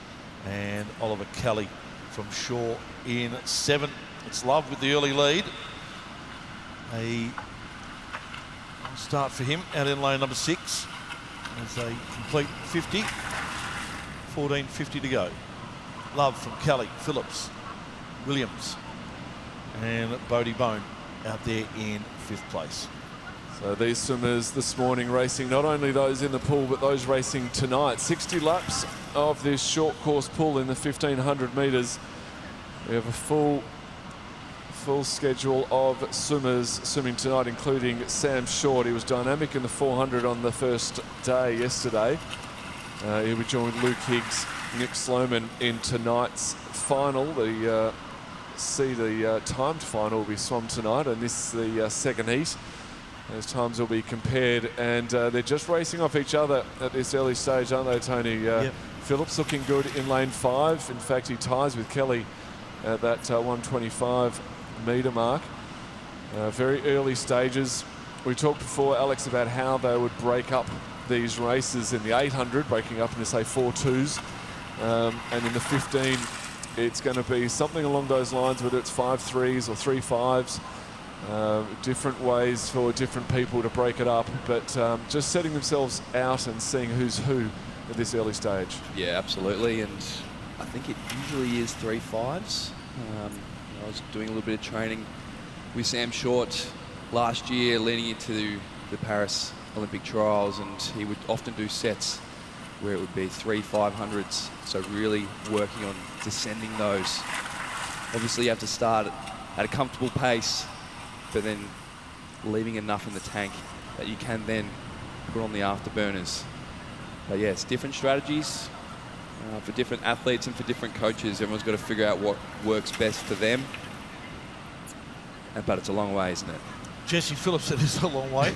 2:18.25 early doors. Jesse Phillips, our leader, ahead of Nathan Williams. pretty tight so far as well, which is good. But at the same time, you might have seen it yesterday where you are looking at your competitors a little bit too much. It's almost like a 1,500 metre on the track. Everyone kind of bunches up. It's quite often that the times aren't fast because they all watch each other and then they take off in the last 400 of the lap. It's very much like a Melbourne Cup, if you even want to take it that way, where everyone's just really bunched up. 3,200 metres for the first 2,600. Everyone's just jogging it through, and then all of a sudden someone will make a move. Yeah, these guys definitely are stayers in the 1,500.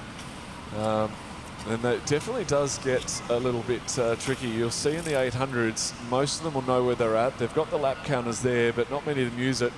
In the 15, though, it's a different story. It's quite easy to sort of concentrate so hard on where you're at and the stroke count and that sort of thing that you do just forget to count one of those laps. So you will see a few of them towards the late stages of this race just looking up to see where they're at. It makes a big difference, especially when we're talking about that pacing of breaking it up into 3/5s. Got to know when to push it and when to control it. But it is a long way, and there's a big link between now, more so than ever in the past, a big link between these distance events in the pool and our open water program. A lot of the open water swimmers going into these distance races and vice versa, a lot of the distance swimmers taking a shot with that open water. So great to see that the open water and the pool swimming distance swimmers are trading secrets of training and trading training sets with each other, and it's only going to lead to faster times and more competitive times on that international scene. Jesse Phillips is the pace setter, and you've got Williams and Love just on his hip, just keeping him honest. Yeah, out of Surrey Park, Jesse Phillips, now coached by Janelle Pallister. She's moved down from Queensland into Melbourne, try and build the Surrey Park program up. But a fantastic distance coach. Obviously coached her daughter Lani, who was an amazing distance swimmer, especially in the short course version. But had a breakout year this year, Lani. So Janelle knows what she's doing, and you can see the Surrey Park athletes learning, adapting, building up their race plans. So it's good for the Victorian swimming. Margin has remained about half a second between Phillips out front and Love and Williams in second and third. They're just, as you can see, off his hip. They've been there for a few laps now. Taking it easy. Just not giving him any length. Just making sure he knows they're there. Phillips still in front. 39 laps to go. Just trying to do some counting of strokes in my head. It's roughly about 15 for Jesse Phillips per 25. So if you can hold that rhythm, and maybe look to pick it up, that 500. Now it's the second 500. Look to pick it up a little bit. But now from Rocky City, Cooper Love. Good representation here from Rocky City for the short course meet, coming down from Queensland, testing their skills. Few in the distance events as well, so obviously do a fair amount of work up there. A few Ks involved, I'm sure. You're right about Cooper Love. That half a second margin now has gone down to 0.17. So he's just starting to lift his weight a little bit as well. Yeah, it looks that way. Still the man from Surrey Park, Jesse Phillips, holding on to that lead, and looks like a little bit stronger off the turns. And whilst the turns in the underwater is not as important in the longer events, you still get a bit of a benefit from a push-off. Yeah. Don't want to expel too much energy, but gives you a hand if you can push off, have a little bit more power. As they come up to complete another 25. 33 laps remaining is what they're being told by the lap counters. And it's still Phillips in front. And Love, 0.17 of a second behind him. Williams also pushing up as well. So they're getting a little bit closer now as we get into this second 500. Top three, and you see those international events, in the 1500 had a world champs or an Olympic Games, and they're all even the whole entire way. And I always often think to myself, would that be annoying? Or you're literally looking at someone the whole entire time. But imagine the mental strength as well. Neither of you wants to back down. You both want to win that race, but you just can't shake them. It used to annoy me at training when I was trying my hardest to get away from someone, and they were always right there. It's like, come on, just let me have this one. Nathan Williams has taken the lead, mountain lane number 4. Phillips, though, doesn't want to relinquish it. He's fighting hard to stay there. We're coming up to that halfway mark in the pool, so 29 or laps, or just past that halfway mark rather, in the pool. And yeah, nothing separating them at this stage.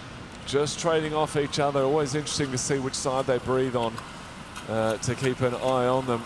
And Williams does just have the better of them. If he's trying to make a move, he's just not able to shake them at this stage. It's very, very close. And over 1500, you expect to see a little bit of a gap on them, but this is shaping up to be a good battle for this back half of the event. So it was Phillips who was the leader after the first 500. It's now Love and Williams who are taking over. Williams out in lane 4.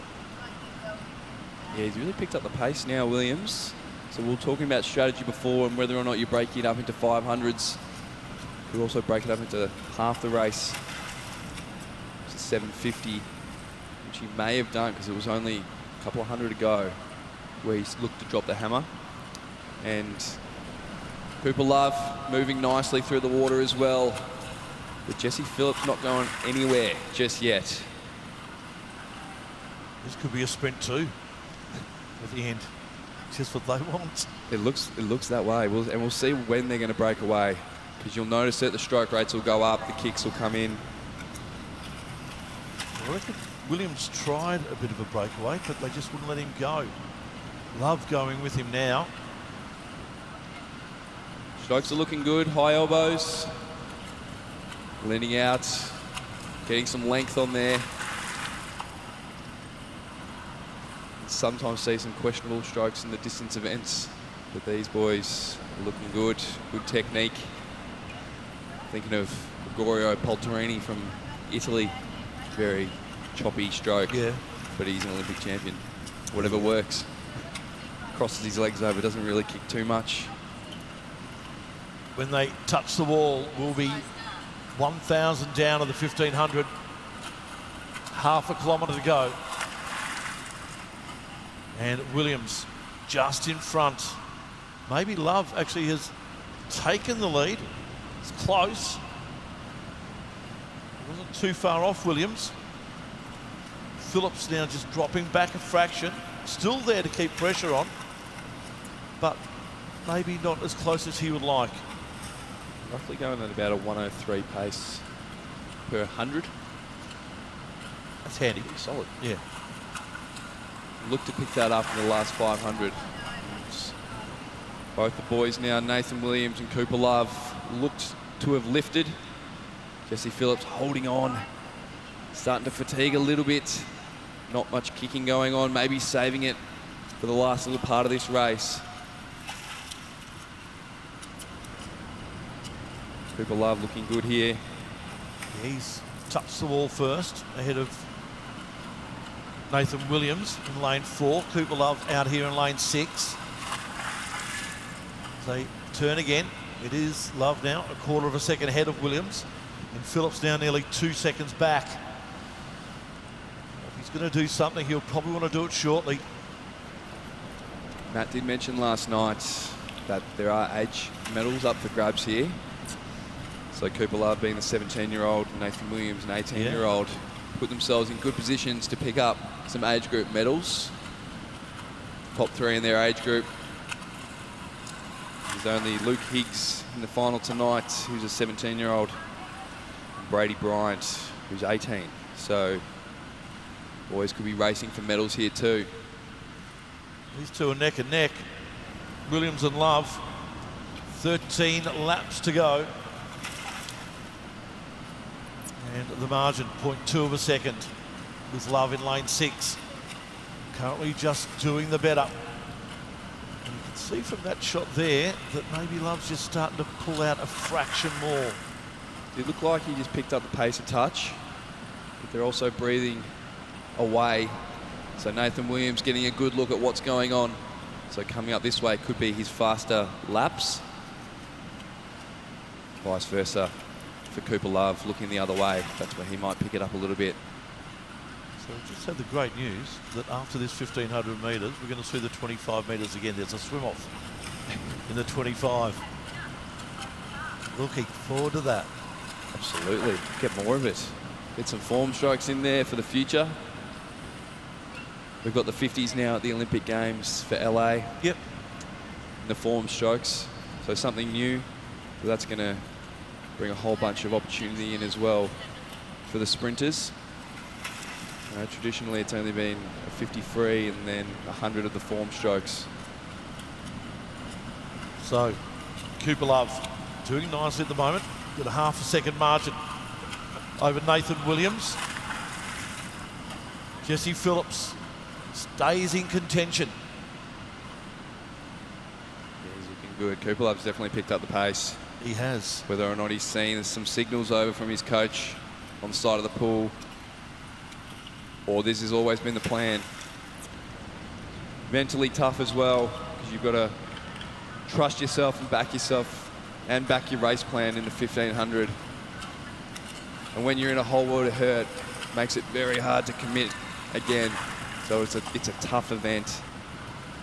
150 metres left. He's moving away now, Cooper Love. Nathan Williams, he's still there. Jesse Phillips hasn't gone away either. No, and he's still a chance for the silver. He is holding in there. So Cooper Love doing it nicely in lane number 6 with 100 metres to swim. Margin now should be around about a second or so. It is 1.5 between themselves and Nathan Williams. Phillips still there just off the back of Williams, hoping to maybe get a second place in this event. Thinking he's not going to get first though, because he's looking pretty good at the moment, Cooper Love. He is indeed, and he's picked it up again. The stroke rate has lifted. He's starting to swim on top of the water a little bit more. There's the bell. So he'll pick it up even more. What have the boys got left here? You can see the kick coming in. The stroke rate has been lifted. It's Cooper Love has run away with it. He made his move a couple of hundreds ago. He put his hand up. He was going to be the one that takes this event. And we're going to watch their entry times, because they'll put their hand up, and this will be the benchmark for the final tonight. And it's a 15:49. Gee whiz, he for smashed Cooper Love. 16:10 his entry time. That's a fantastic swim there. It's 20 seconds off. Nathan Williams with a 15:51. Also dips under his entry time. And Jesse Phillips, 15:53. Again, under the entry time. So that's fantastic from the heat there. Oliver Kelly finishing in a 16:10. Also under his entry time. So that's fantastic. Get your PB to come and perform. Really good effort there from all the lads. It's a long way to go. Lots of pain, but they've done it well. They've done very well. Great swim there from Cooper Love, getting under 15:50. And a good battle for a long way. We were very fortunate to be able to see those 25 freestyles before in those heats. We now get to see another one. We get to see a swim-off for the final as we see two of the swimmers, Bart Opperich and Nicholas Sweracek from Southside Penrose.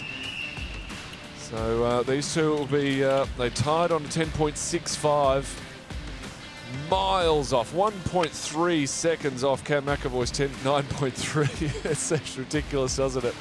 But yeah, very, very close in the 50s we've seen, well, even close in the 25s. Tied for 10th place. So this is for a berth in that final tonight.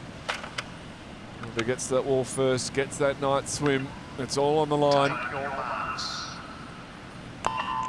And off and racing, good start there from Bardopovich in lane 4. And he's probably got the best measure at this stage, but still nothing in it as expected. It's onto the wall in 10.52. In fact, it's Swiracek who gets there first, 10.52. So both swam faster than their swim before, with only one spot left for the final. That 10.52 will get them there. So we're really looking forward to seeing what goes on. As I said, Cam has stated that he's been a 9.3 and didn't think he was going to do that this morning. Well, he did 9.37. When he actually tries tonight, we're looking at a 7 point or something ridiculous like that, but that was quite remarkable already. We move now into the final event for this morning. We have the 4x200 freestyle. We are amalgamating the next two heats, 43 and 44. We have the women's 4x2 freestyle. Just the two entries at Nunawading A and Nunawading B. We're amalgamating that with the men's 4x200 freestyle relay. And 5 teams in that. Team from Randwick City, 1 or 2 from Nunawading, A and B, Surrey Park A and a Sydney University. So we will have 7 teams racing.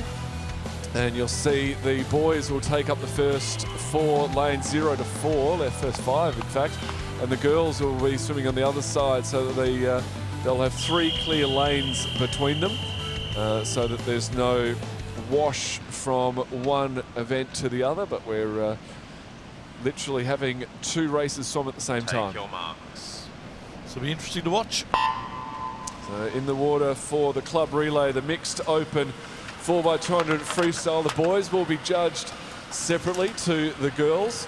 Isabella Boyd and Lucy Doyle starting it off for the 2 Nunawading teams in the girls event, and the boys on the other side of the pool, as I said, Randwick, Flynn Jackson racing, Harry Heath from Nunawading racing in there too, Flynn Phillips as well from Surrey Park, all pushing ahead.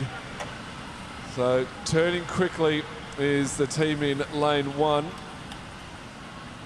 and they turn first also from Randwick City in that's at that 75 metre mark. So 4x200, each of the swimmer swimming 8 laps of the pool for the 200 metres.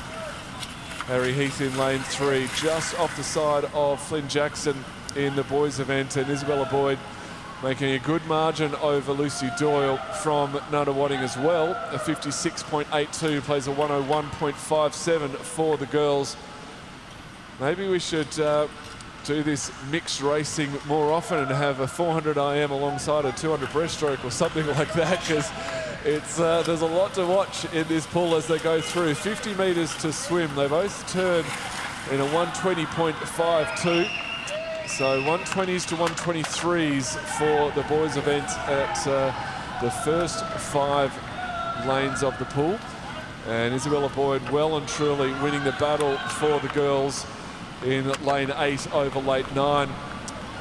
The team from Nunawading really pushing through in lane 3 now in this latter half of the first leg, as Harry Heath touches in a 147.63. Great swim there. Flynn Jackson 148.85 and Flynn Phillips a 151.29. So Nunawading taking that lead back from Randwick City, but in fact Surrey Park, we've had a bit of a change in lane order. So Surrey Park there in lane 2 taking that lead back from Nunawading.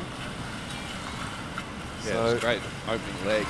As we know, boys can register a time, boys and girls register a time from leading off the relay. So those times will count as official times. So maybe it was a PB, 147, good time, short course meter, 200 metre freestyle. Surrey Park moving into the lead now, out of lane 2. So the girls down the bottom of your screen. It's a tricky one for the cameraman to work out, but the girls swimming strong now. Alana Torrance taking over from Isabella Boyd for Nunawading A. Madison Brand taking over Nunawading B. So Alana Torrance had a big campaign already. It's only halfway through the program here at the 2025 Australian Short Course Championships. She's already had a lot of swims so far, but she's doing a great job for the girls. Surrey Park have taken over that lead for the boys up in lane 2. Nunawading aren't going far though. So Nunawading in lane 3. And Sydney University in lane 4 coming in 3rd. So it's Surrey Park A from Nunawading A, Sydney University A, 1, 2 and 3. And then a very tight battle between Nunawading B and Randwick City. So Surrey Park leading the boys away at the halfway mark. So they touch a 3:39.18. And now into the 3rd leg for the boys as the girls come down for their midway point as Alana Torrance comes in to touch at her 200-metre mark. And she does to lead them through just over the 4-minute mark, 4:01.81. And now into the water for Nunawading A is Kira Jeffs. Always got to make sure the changeovers are safe in a 4x2 because it's a long way. Oh, it is a long way, isn't the it? 4x1 it's a bit different. You're encouraged to push it, trying to get that 0.1 reaction time to try and maximise how fast you go. But if you push it into 4x2, doesn't always necessarily pay off. So one of the ways they measure that is there's a little pressure plate in the block where they take off, and they can tell when that last bit of pressure of your weight and momentum was on that block versus when the touch is on that touchpad. They allow about a negative 0.03 margin of error. So just in case, you know, the timing's off or thereabouts, they allow a small margin of error, but a very good, tight relay changeover can be only a 1/10 of a second, and but you got 3 changeovers. If they're too slow, 0.2, 0.3, you can have almost a second of dead time in your race. So those changeovers are important as Surrey Park still lead Nunawading A in the boys' race. The race for 3rd is still strongly in the grips of Sydney University, whereas Nunawading B and Nunawading A have still having that battle for 4th and 5th. Nunawading B getting the best of it. In the girls' race, Nunawading A have definitely stayed out in front as we come down to the final stages of the race. 150 metres to swim for the boys, coming up to the final leg for the girls. So they're going well, the girls. It's tough. It's an inter-club race between the 2 Nunawading teams. It's almost club championships down here. Yes. As they change over for the final leg here. Bit of club pride being shown by Nunawading, but also a good opportunity to test yourselves in another event, in a team event. Trying to outsplit your flat start PB from a relay start. That's always got to be the goal. The boys over there are flying. Nunawading actually making some ground onto Surrey Park by the looks of it. And could be trying to get on that wave there. Just a little bit more room to go and could get a little slingshot in front. 75 metres to swim though. It's a bit of an ask though, isn't it, Alex, to make up that distance. So coming down to the last 2 laps, Surrey Park have done a great job to get there. I've seen crazier things. Well, we've had a change for position in 4 and 5, so lanes 0 and 1. We did have Nunawading B, who had a strong lead over Randwick City for that 4th place. They have taken over. It's the only change in position, though, as we come down for the final touch for the men's. And they reach out and touch in a 7:23.94. Second home is Nunawading B, so well done to Surrey Park taking that out. Second home Nunawading A, 7:26. Third home was Sydney University, and it looks like Nunawading B got the better, Randwick City got the better of Nunawading B there. in the minor placings for the boys event. The girls almost finished, a couple laps to go for the girls. Dakota Mathings for Nunawading A and Madison Brown, Nunawading B, as they come down to their final part of their race. And now coming down to the touch. And a strong win for Nunawading A. 8:15, won by just over 25 metres in the end, 8:15.95. And we wait for our final swimmer to come in. Good points haul there for all the clubs, especially Nunawading. 4 teams out of the 7 in the pool. Touches Nunawading B, 8:33.43. So an interesting way to finish the day. We had everything. We had the 800, the 1500, a 4x2, and some 25s. What the hell just happened? We did every distance, didn't we? We had the whole lot. 2 races in the same pool at the same time.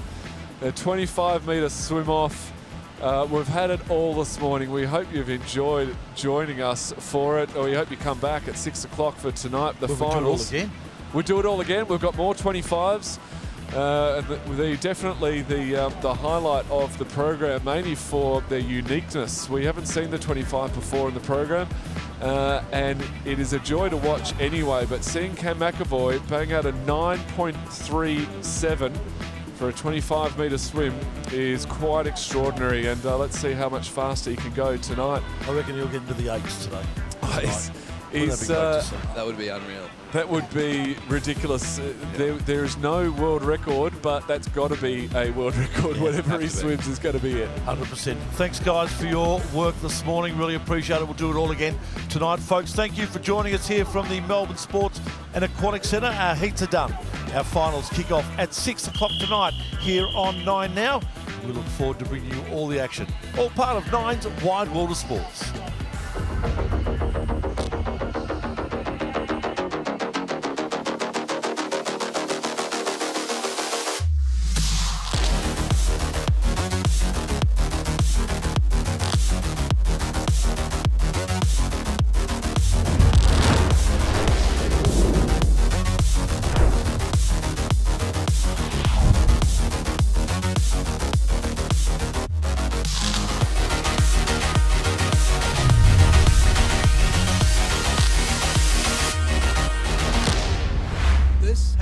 Another presentation from Nine's Wide World of Sports.